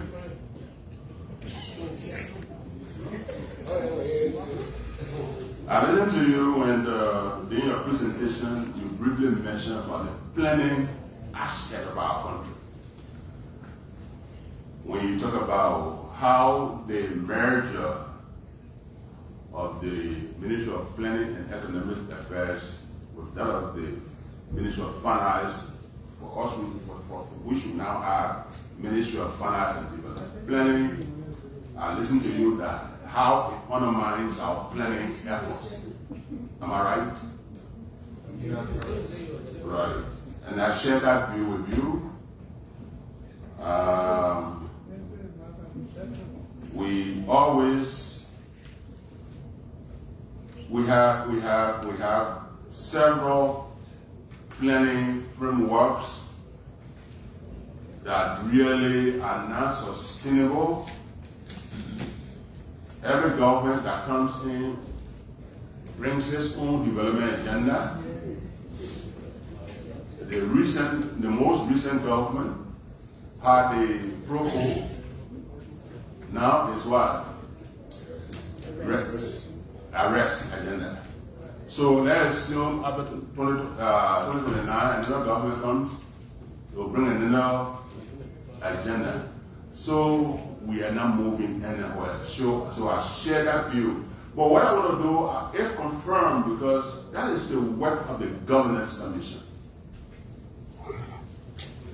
to guide the legislature, advance policies, programs. What would be your recommendation? I listen to the problem. Yeah, it's affecting our planning framework. We do annual budget. You don't see what the budget is speaking to. We just release figures. But what programs are we addressing as a national government? That planning part is lost. So what will be your recommendation to the national government on how we try to mitigate that? What will we put in place to make sure that as we do budgeting, we have a strong planning framework? Let me hear your views. Thank you. Thank you, Senator, and thank you for summarizing the problem so aptly when you did. As a researcher, most of what we say in the room currently are based on conjectures, opinions, innuendos. But then we have to subject all of these to hard data. We have to do analysis. We have to run different types of triangulations to be able to tell the story, not based on our personal biases, but based on what the data says. I strongly hold the view that the Ministry of Planning and Economic Affairs did a lot more. They just gave us figures to cost and to assign money to. All right, the whole conversation here today about urban planning, about manpower projection, where we need to spend. It ties into even the whole scholarship thing. You know, how we provide scholarship for Liberians, what are our endowments, and how do we prepare our people so that we are able to actually use the endowments and not depend on expatriate labor. You know, all of that is starting with the planning thing. So the way I proceed, Senator, if I'm confirmed, is for us to go back and do a study. Not that we are just doing a study to do a study, but we're doing a study to confirm some of what we think are the issues. And once we do that study, and the study confirms that planning has suffered since we did the merger, there are a couple of options to rectify the problem. All right, the other option is to do what Senator Gara totally be against, because it takes us away from the rest of ECOWAS, which is to go back and redo the Ministry of Planning and Economic Affairs. But within the Ministry of Finance and Development Planning, as it is currently, we could look at reworking the current up-chart, the organigram, to elevate, planning from an assistant minister position, bring it up at least to a deputy minister position, and then to provide the different types of directors under that position that supports planning along manpower, planning along our natural resources, and all the different things that go along with the planning thing. But I feel we started up on the right track. We had a good intention, but then we cannot pigeonhole ourselves because we did it before and it's not working the way we wanted it to work. So we can go back, revisit, and then bring the options back to you. And the way the GC has worked over time, Senator, is to do most of these with the committees that are responsible for these type of interactions. So we will design the research together, we will decide on the questions and all that, and then by the time we do the study, you will already be champions along with us to sell it and to make sure we can propose the necessary amendments to the current statute that the Ministry of Finance and Planning is operating on. So that would be my straightforward approach to fixing that problem. Thank you. Yeah. Thank you all so much, Vice Chair. Senator Limit Atukwana for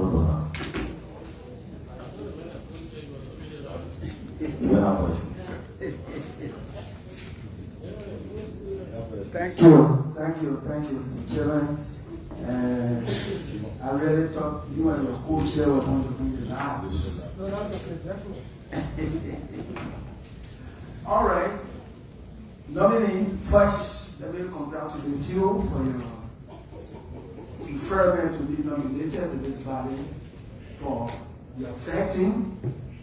If I may start from the lower levels, the Assistant Minister for Internal Affairs, you have a huge task And my information is that you have been with the ministry for long. Is it true?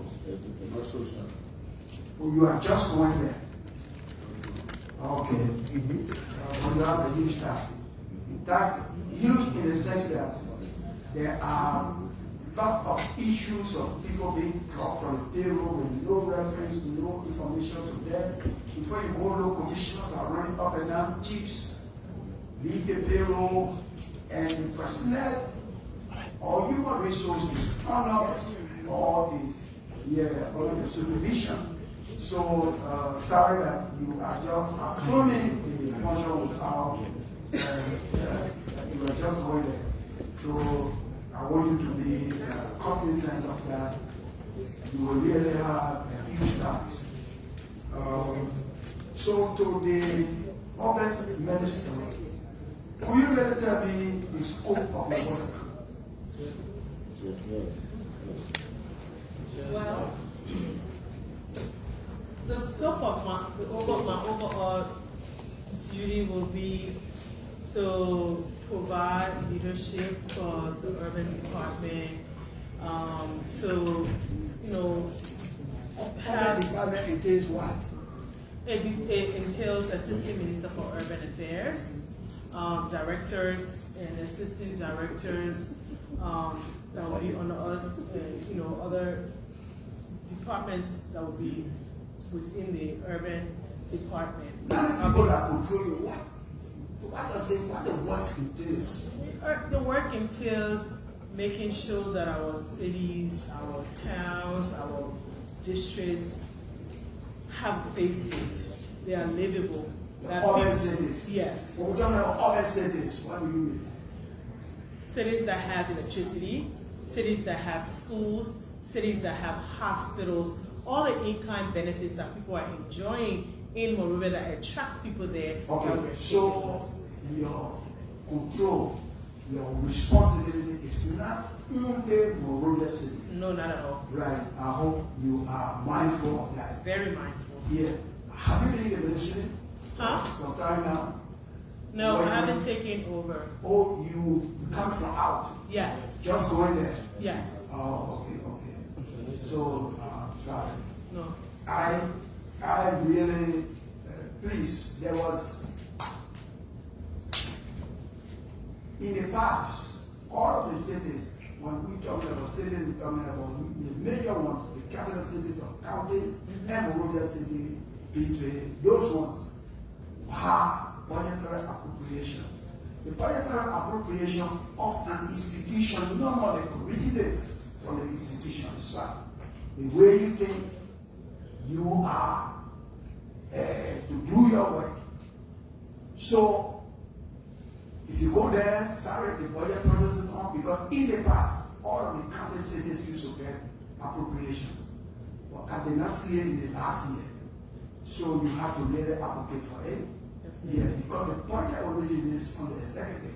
And we come here, because Monrovia City alone cannot be supported from the budget, and the other county cities are not getting anything as was done in the past. That oversight can sometimes be caused by your institutions stressing the need of the county cities getting money as well. All right, so that's what I wanted to say. And the issue that Makuli was asking you, that practice you have, defending the class, look, how you call it? The class reloaded. The class reloaded. Reacting to people who you think are critics of the government. Yeah. Can we get assurance that you will not be a circumvention information? Well, Honorable Senator, in my capacity at the time, I was on a platform where our job was to defend the government. And in this new position, I will be actually defending the Constitution, and that's different. So the assurance is that I'm going to be working in a bigger capacity, not on a talk show, and I can assure you that I will do what I have to do to protect and defend the Constitution of the Republic of Liberia. Okay. So I will hold You can hold the it. voters. Yes, sir. What's the other commission? Sir, my time I have to go to the bathroom. 1 minute. Yeah. My time is about Chairman Tabitha to piggyback. You heard his question? I heard his question. His question was that he heard I was on a class reloader defending the government. And I think he was saying it because someone else asked. So let me, my colleague was talking. Because the Minister of Information came here about the defending government, Senator talk, that is an official of the government. Then you on the other side, you defending the government. Can you really define government? Can I define government? Yes. Formed by the people. Your people Yes. and the government. The government is for and by the Liberian people who serve the people, ensure that the people's needs are met. So, yes, that's the government. The reason is the mistake those of you that come here and sit in front of us making, you are thinking when you on that side, when they talk, because when you go to the Ministry of Internal Affairs and then you say the Ministry of Internal Affairs are the government. No, So Senator talk, then you cost the senator, you defend the government. Anybody talk outside, then you cost them, you defend the government. May I respond, Senator? Yes. Well, honestly, I was defending the government because I believe that if untruths are told, my duty as a member of the class reloader was to bring clarity. And that's what I did. I never personally attacked any sitting person. Only when someone mentioned my name, and because I was on a talk show platform, I responded in kind. But in my new position as Deputy Minister, there is a difference. That's why I tried to educate you about. Okay, please, when you talk about the government has 3 distinct branches. I know that. So when you don't think that we across the road now, You have to allow the senator to talk. The senator is speaking, you be speaking, please. You have to wait when he's done, then you just begin out from that point. Please. So don't think that when somebody talk from the judiciary and you cost them, that government you defending. Somebody talk from the government and you cost them, that government you defending. Because you on that side, so the government is on that side. Because when you do it, they body, you were told, one senator told you, we can vet you, consent to your appointment, but when you are appointed, we have oversight responsibility. Even the boss, who is your minister, that you will be defending, say you defend government, we can bring him here, and he will be coming along with you to defend where the government is, that your cost is going. Okay. Let me ask our colleagues from our nominees from the Government Commission. I've heard that 2 of you have already been there. Is it true? No, sir. Or you are coming from out? I worked for the GC many years back. I resigned in 2020. I run a private consulting business currently. I was nominated September 3rd. I have not set foot at the GC. Okay. So, Madam, you've been there? Yes. I've been there acting. Yeah, you're there acting. Is it true that GAC in recent time asked all of the employees to reapply? GC.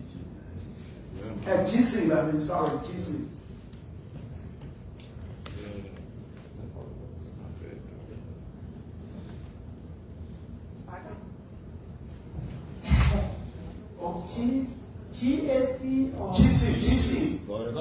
I said Governance Commission asked all of its employees to reapply. People even that been there 10 years, they said they should reapply. Is that true? Is it true? As commissioner acting there, that issue is true, but then from the administrative angle, not. Yeah, that's what I do. It's true, but from administrative angle, it's not true. No, I didn't say it's not true. I said yes. What is the intent? Yes,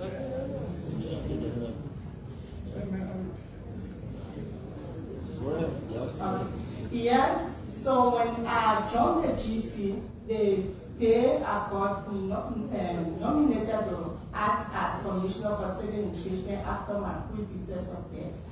That's when I got into this situation just probably from the chair when he was doing the briefing that there was another query, I think from 2023 or something way back, that people who, employees that went there at a certain period of time, which was like I think 2023 backward, they should reapply. And they were going to do the vetting, I think, total of 78 or plus employees. That was the briefing. To bring new employees and make them go out. No, what he said, what the acting chair said when they both confronted him was, it was the other queries from the GAC that he was acting on attending. He said they did this audit and then they had like people were being employed, there's no HR procedure and what have you. So that's when the query, he decided to act upon this query. So that was the briefing I received when I entered GC. But he didn't say you were bringing new employees. No. He said we were going to straighten what they were doing for them to reapply as. Okay, so are there other confirmed, other vetted and confirmed senators currently sitting at the commissioners,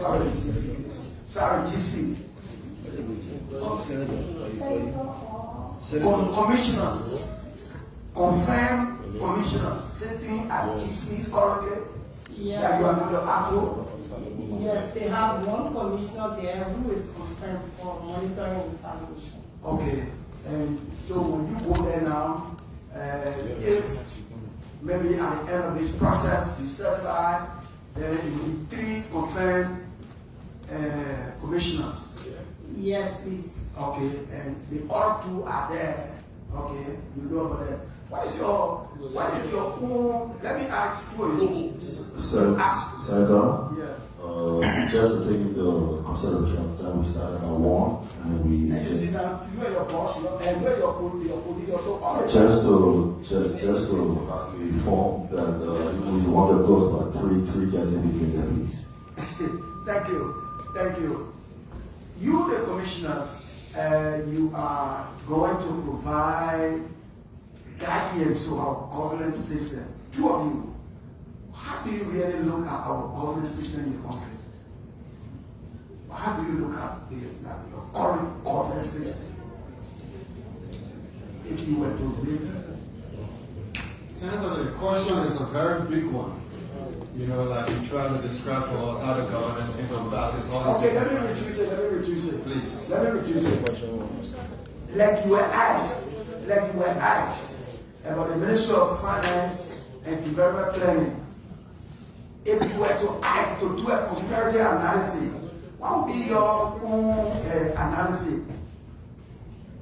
The measure and before the measure, was the Ministry of Finance effective or is now more effective before the measure?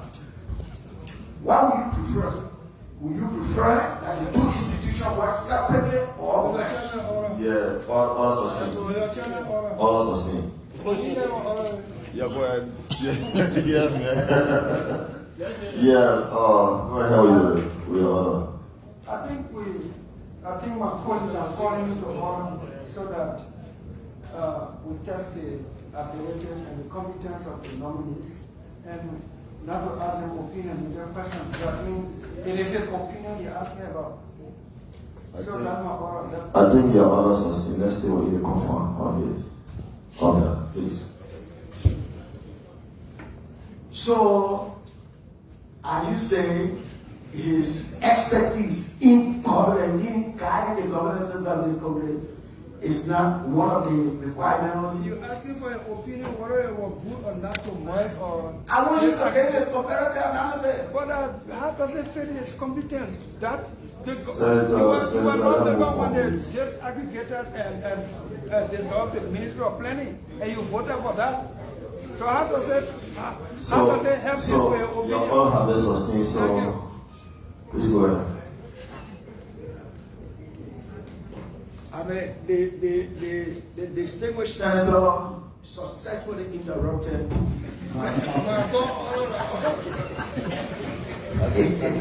Think about the hearing procedure. So, please, let me take off from there. Senator Ross, go ahead. Gentlemen, again, my name is Senator Chief from the West. I'm deeply concerned with the two institutions before us. As a superintendent, former superintendent, and somebody deeply concerned about the governance policy of the country. I go to the Internal Affairs is known for managing chiefs. It is one institution that quote-unquote qualified minds of the country cannot be found in there. What's the take? Because uniform, salary, the money that they pay chiefs, that all they pay everybody. So internal affairs cannot impart qualified minds of the country. What's it? I don't think I clearly got the question. Are you asking if internal affairs cannot attract qualified minds? Exactly so.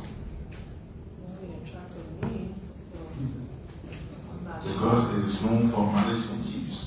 So the salary structure there, that salary that nearly that salary that should be paid chiefs.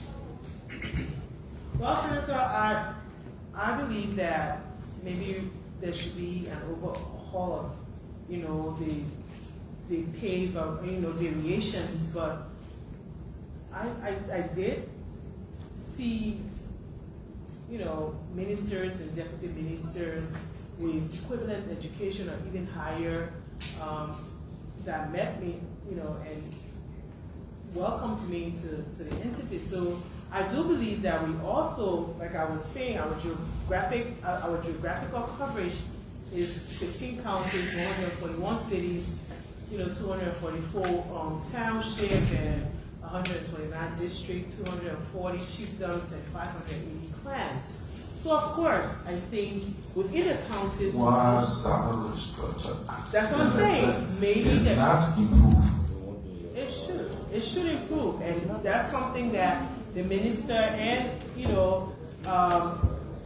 we can look into to ensure that that's done.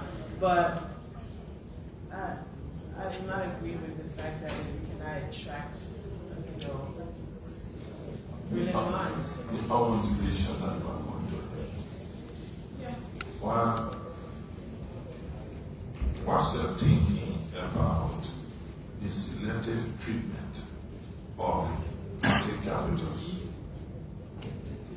I do not believe that there should be selective thinking. I believe that all cities and all towns and all capital cities should be treated alike. I do believe that in-kind benefits should be provided to all of these cities to attract inhabitants so that they can go there, thrive and grow and be their best version. I do believe that. There are a lot of county capitals that cannot be mentioned national budget at all. What are you intending to do about it? My intention is to come to people like you to help me to rally around the government and make sure that those things are taken care of, that counties meet criteria and they do get monies in the budget to be allocated to give the county an uplift and to provide those infrastructure development and like things that will enable them to rise. That's what I'm going to work hard for, to ensure that all of our counties, that there is some upliftment, that they're thriving and they're doing well. Let's look at the administrative aspect. You going to serve as the assistant minister, right? Yes, For administration. Yes, sir. You can report on the president on the shoulder of the minister of internal affairs. What in general to harmonize the local government positions in the county. In some counties, office of superintendent will hire for 10 or 15, 20 in some counties. We do that. What's the plan?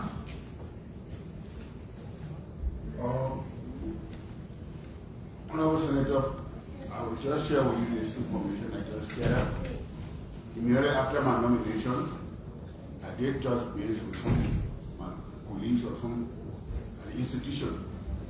What I'm informed of personally, the Civil Service Agency is carrying out credential audit across the Bureau, counties, sub-region, sub-district of our country. And yes, specifically to harmonize the respective employees within the Ministry of Internal Affairs in our local counties. We want consistency. For example, in a superintendent office in Riverside, it has 10 staff clearly defined to play the role in the office, in the management of the superintendent office. That should be consistent with that in Lofa. That's now the approach that being adapted, and I think with such an approach, with such philosophy, I think they're on the right track. If I'm opportune and confined by you, I think as an administrator, now there is a year of portray such efforts to ensure that what we see happening in Montreal County will happen in Maryland. What happens in Maryland, which you see happening in Grand Party, should have level of consistency. You better talk about Riverside too. Indeed, and that's what I just referenced on. So what we can see from sitting before you, there are many issues of your concern, some observations you have made of making over there. There is information filtering into us that at the level of the Ministry of Internal Affairs, you're giving, or the ministry giving appointment letter to chiefs. That is not to my knowledge. And if I was that committee, you will find out. So true. Indeed, Honorable Senator. Because that particular action contradicts constitutional provision. I'm just hearing this, and I will take note of that. And that is not within the purview of the Ministry of Internal Affairs. Indeed, I will indeed Ministry of Internal Affairs payroll is like a soul push. I'm talking as a former superintendent. What assurance we gave this committee that the government of Liberia entrust the Ministry of Internal Affairs Bureau. To answer your question, I think you might have had the opportunity to review my CV before you. And in my professional orientation, where I came from, I work with integrity institution. So going to internal affairs, I think I must carry that wealth of experience and that orientation with what I'm going to. So if there are issues of maybe credibility, as you are referring to, I think I should be in a position to ask the hard questions to my principals. So why this is this, when it, and if it is not addressed, I think I can help address it, to make the necessary recommendation to address some of those concerns as we are observing in here. Thank you. Let me get with the Governance Commission. Madam, I understand you have been acting at the Governance Commission. Yes. Can you please share with us some of factors that lead to constant confusion at the commission. The commission have been prone to too much confusion. Tell us, this committee, what are some of the factors that always commissioners always see fusion at the committee?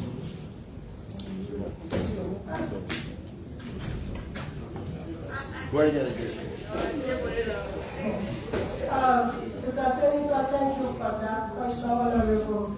But I've been there for the past 4 to 5 months. I have not encountered confusion with the exception of the question that Senator Katikwa asked for the reapplication, which happened just before I could go there to act, and then that briefing was given to me to move into the program. But since I've been there, I haven't seen any confusion to say I participated or hear confusion at the Governance Commission. No, not to my knowledge. I haven't seen it. Sir, thank you. We want to commend you for your nomination by the President. Liberia imposed or post-departure on mail since the UN left. You've been at that commission before, and you went away and what I expect you back. Before doing the on-mail time, today, and the future, what are some of the gaps that you think we should fill in the governance of the country? The governance of the country.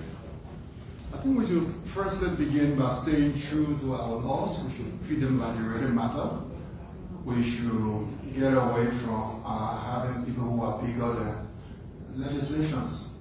I worked with the GC for 9 years. I worked with Dr. Sawyer, I worked with Dr. Dominic Tabe, Dr. Ejaro Kalo, and I did benefit a lot from just working with them. And I think the strengths they all brought to the work was the fact that they elevated the law, the legislation at the GC above everything else. For example, it's open secret that my former boss, Dr. Sawyer, and former President Shirley were friends. But the time I worked at the GC, when I came from the UN in 2011, started working with the GC, for the 9 years I stayed there, we never had one day where we saw Dr. Sawyer or any of the commissioners present a partisan posture. It wasn't thought of that Dr. Sawyer was wearing a Unity Party paraphernalia in the building. You know, we all had our own likings and illkings, but when it came to the work was work. Because the law says the commissioners of the GC must be equally legal. So just by enforcing the law and letting aside our individual preferences will go a long way in helping us to begin to get the country back where it's supposed to be. Around the broader governance issues, we've done a lot of work, we've done a lot of policy advisement, a lot of new policies. I hold the view that this is high time for us to go back and evaluate those and see how they have helped us to move the needle or to not move the needle. Laws are made in accordance to or to fit the cultural orientation of people. It has been argued over and over that during the wartime or transitional period or the earlier period to get out of war, there were too many suggestions and they were put into laws changing our orientation as a nation in the governance system. And now they feel back, like in the words of Dr. Sawyer. He said a fraud system will necessarily produce good results but cannot sustain good outcome. There are some issues that were handled based on the orientation of countries where the express came from to serve you in Liberia. They dumped them on us and the outcome not getting. Let me give you one last example. manage the forest of our country. We set up, through the Governance Commission, set up committees that even local government don't have any say. The forest, the benefit of the forest go to a forest committee composed or comprises of just few enlightened people in the community, and they manage the community money on behalf of the people and the people in that country. These are some of the governance issues. Can we look at them? Absolutely, we can and we should. I can assure you that I'm not remotely aware of what you just described, but it is a very concerning issue, and it should not be obtaining. And if there's a basis in law for that kind of condition to be happening, then it deserves a relook so that we can fix it. Because the forest is a part of the people's inheritance, and they should have a direct say in how those resources are managed. Thank you. Senator Smith. Yeah. Senator Jerry, you now have the floor. Thank you, Mr. Chairman. No. Thank you, Mr. Chairman.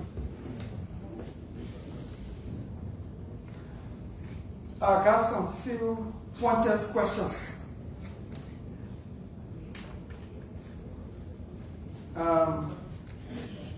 Madam Nominee for Governance Commission, this is Sataris. I didn't hear you. I said, sorry. Yes, please. How long have you been in Governance Commission? So I've been there for the past 5 months. 5 months. From the time I was acting. Acting nominated, how long you been on Governance Commission payroll as a commissioner acting on proper rules? So, yeah, 5. 5 months. Yeah. Have you declared your asset? Yes, please. Good. We'll start with that. Governance Commission came into being, like most of my colleagues said here, with background from our war. Madam Salif, who became president, subsequently chaired that commission. That commission has a history and a purpose of being the body that will help the governance of the country. You've been at the Governance Commission 5 months. You at the commission, you've been hearing over and again about salary disparity, government official making too much money. How much are you making at the commission? Question, you've been taking it. What's the monthly income?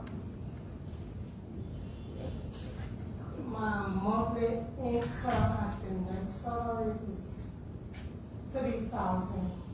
What's your monthly salary? Gross. Yes. Yes. Okay, so as a senator, my monthly salary gross is 10,000. Net after tax deduction is 7,900. I don't say around or close to, I know it because I want to receive. I want to cut it down. My question is coming from the background of what is Governance Commission as a commission doing for us to have a national discussion over the salary issue in the country, so the commission can help us put it in perspective for it to be a national discussion and not only discussion for action. The commission is supposed to be helping the government with good governance reforms. What are you people doing at the commission? And now I'm asking you as a nominee, but as somebody who already in that commission as a commissioner acting. What is the commission looking at in that direction? What will you do in that direction? Should I confirm you? Okay. Thank you so much, Senator. So when I'm nominated, You are already nominated. Confirmed, sorry, when I'm confirmed at the Governance Commission, like you rightly said, they came from the post was in 2003, and we have 5 mandate area, and each of the mandate area have their respective duty to do. But at the end of the day, we come to meet as the board of commissioners, and then come up with issues from there and policy dialogue that needs to be done. We support the other mandate area to do whatever that's supposed to be done. So the issue of the salary, like you rightly said, disparities, that's something Governance Commission needs to look into when we... Is it a thought? Has it been a view? Has it been a discussion at the commission? I'm asking this question because you have been acting at the commission. Has it come across to the commission and the commissioners? This discussion about salary, minister making this amount, lawmaker making the amount, they are not taking all the budget, high-ranking official and the civil servant ain't getting anything. Has there been a discussion at the commission? And if there has not been, can you assure me that we can make this a national discussion to make sense of it in keeping with the envelope size of our country, so we can put our country resources to priority areas and people don't think all the money in public officials out of our pockets?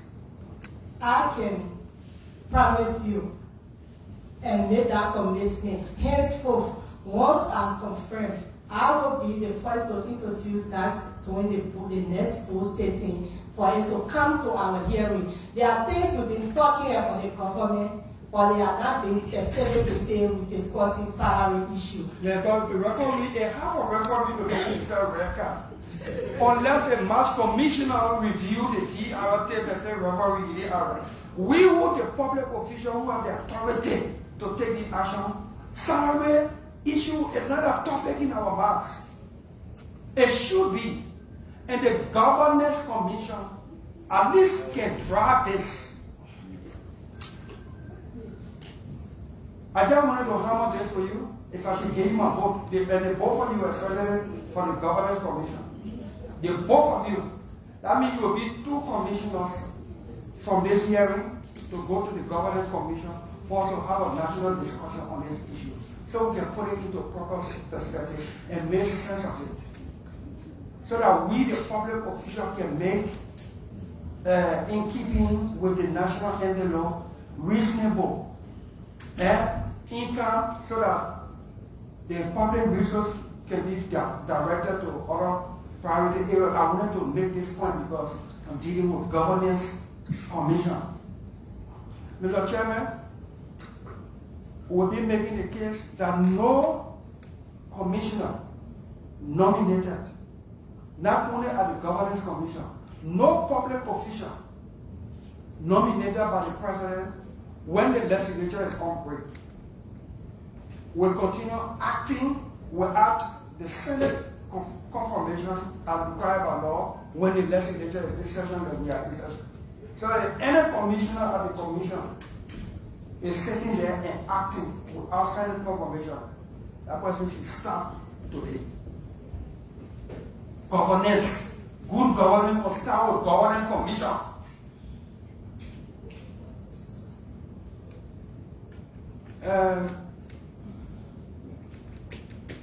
Local Minister of Internal Affairs,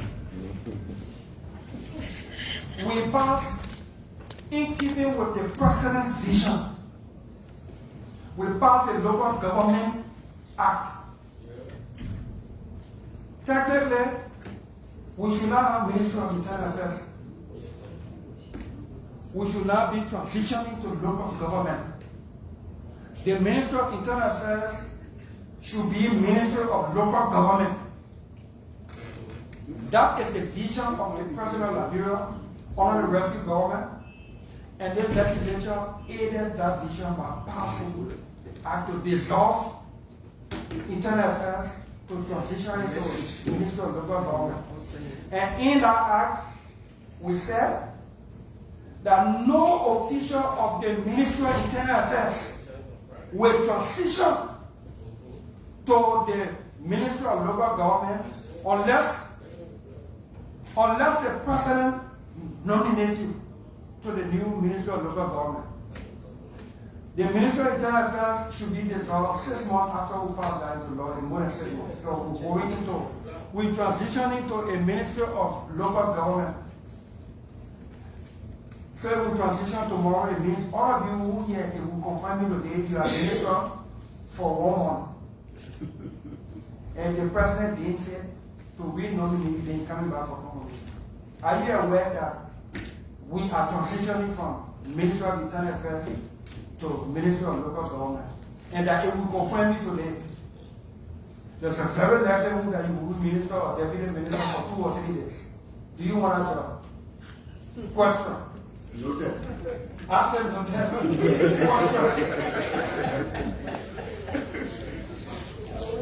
Indeed, with me as a person, I have made myself able to serve my country.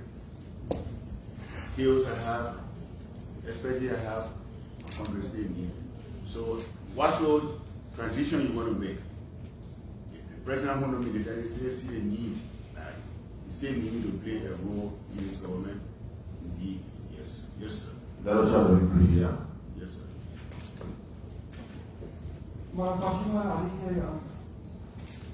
I think it's the same as the Honorable Senator said, we should be brief.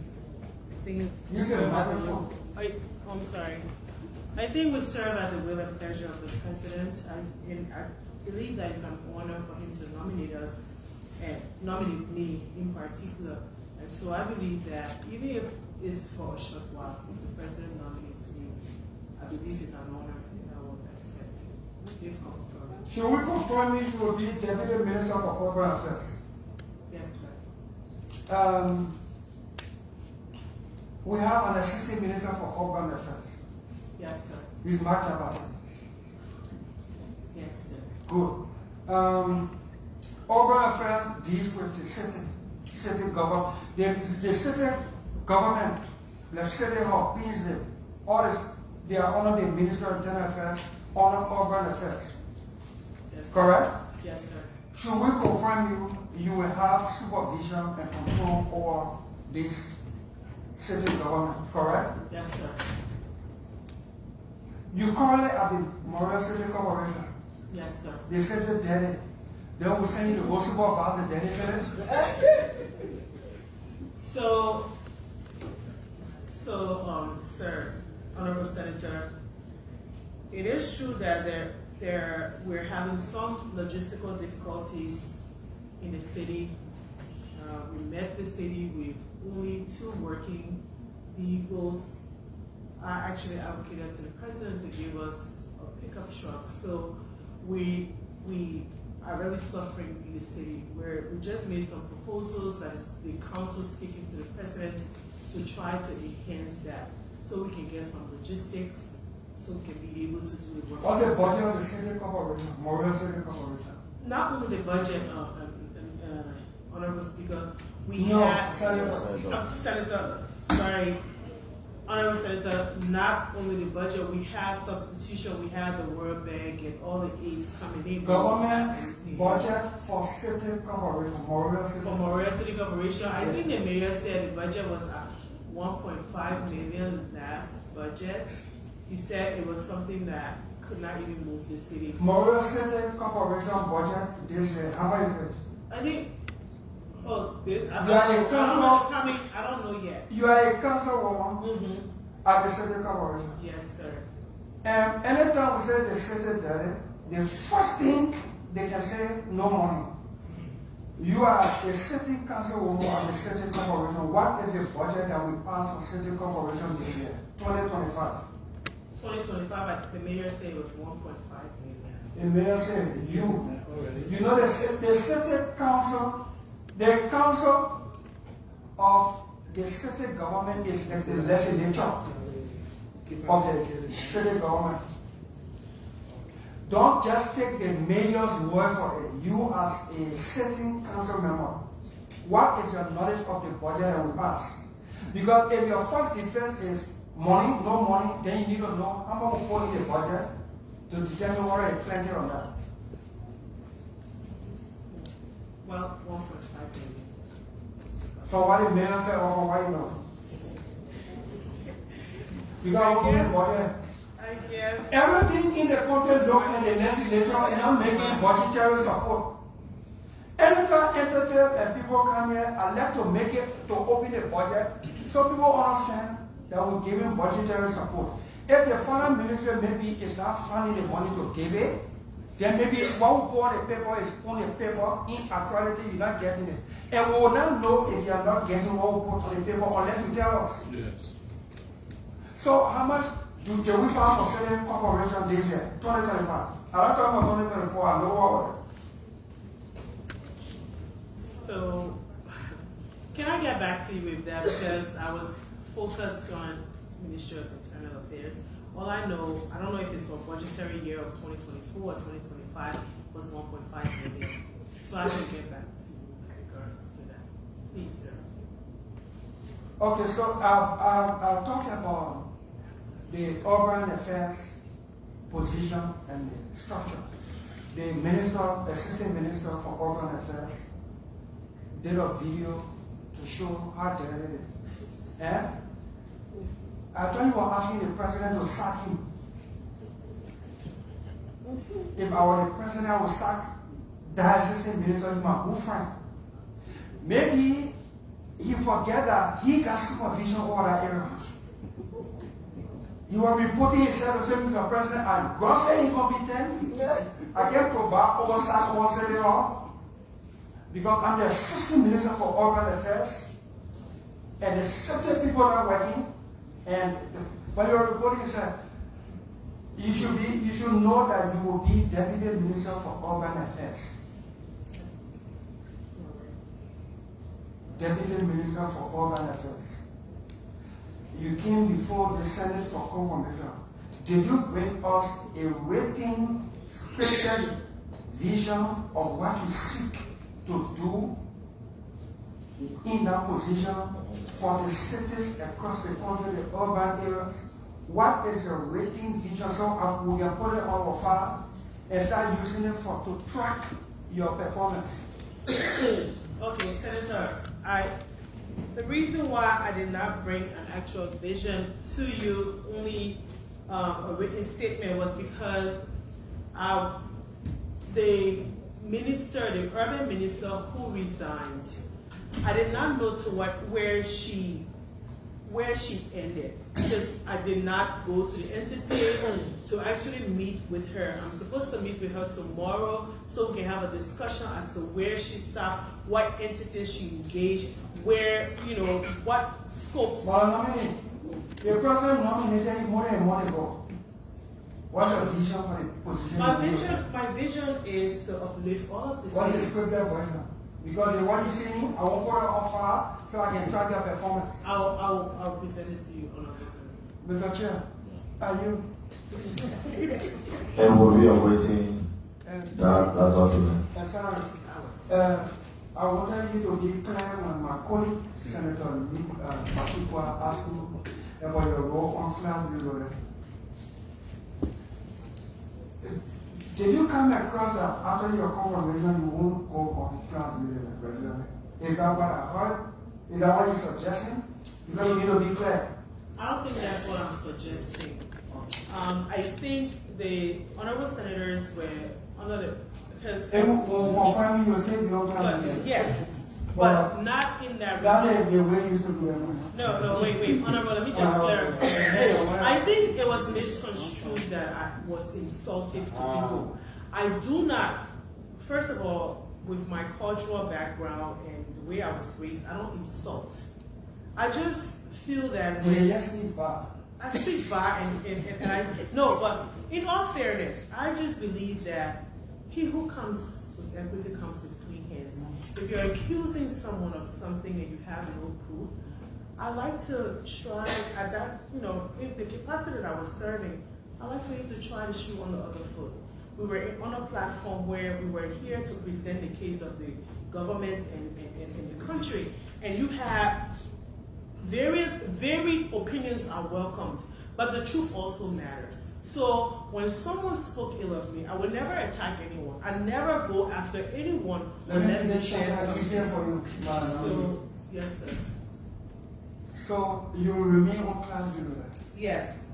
Yeah, you But will not- promote the issue of the government, I'll tell you. including the judiciary, including the legislature. Yes, sir. All. Yes. Not only the executive. Yes, sir. Not only Congo Border. Yes, sir. You know, tell me how to do it. Mr. Chairman, can I just ask? No, just give me. Yeah. You, addition. I want to follow on the last question. I don't think we should encourage you to have dual capacity. You're going to be deputy for urban development and reconstruction. You should try to do that and relinquish your other one for somebody else. But an official position. No, It doesn't matter. It Senator. doesn't matter. Thank you ever so much. Thank you, Bobby. Thank you, Senator. Thank you. Thank you, Senator. You planning to attack? We should open the debate. We'll have a debate committee room. We will have that debate in our room together. So I want to say thank you to the distinguished colleagues and the nominee person. We say thank you for coming. We have listened to all of your deliberations. We can simply say to you that this is just the first stage of a confirmation hearing. You have come for a job interview. We have listened to all of what you have said to us, and we took down our notes, and we will simply go back to the committee room. We'll do our due diligence. We'll report to plenary. The Senator will make the determination as to whether. Mr. Chairman. Yes, sir. I want you to be recorded. Yeah. Visually. Yeah. At the end of our report. Yeah. This committee should make it clear to the leadership to convey to the president that we've confirmed people officially at the GC. Therefore, if there is somebody who is not Senator, yeah. we passed that stage. We said that we're going to refer to committee room. Our report will outline those things that we wanted for onward procedure to plenary. Plenary will make a determination. It was going to do something right out to the president. Through the reporting, we will make the representative or how you going to report to her, and then she will make a determination to the president. But we still want to revise to plenary or to committee room, and we all will have our say and we will come up with a report. So I want to say thank you for coming, and let God bless us. With that said, we now close on to this chapter on the confirmation hearing for today. Second, be discharged in the meeting.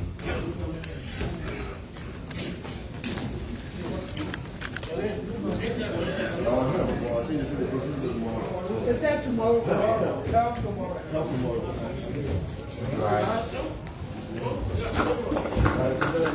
I'm glad this is my position. I'm going to get Somewhere there? Yeah.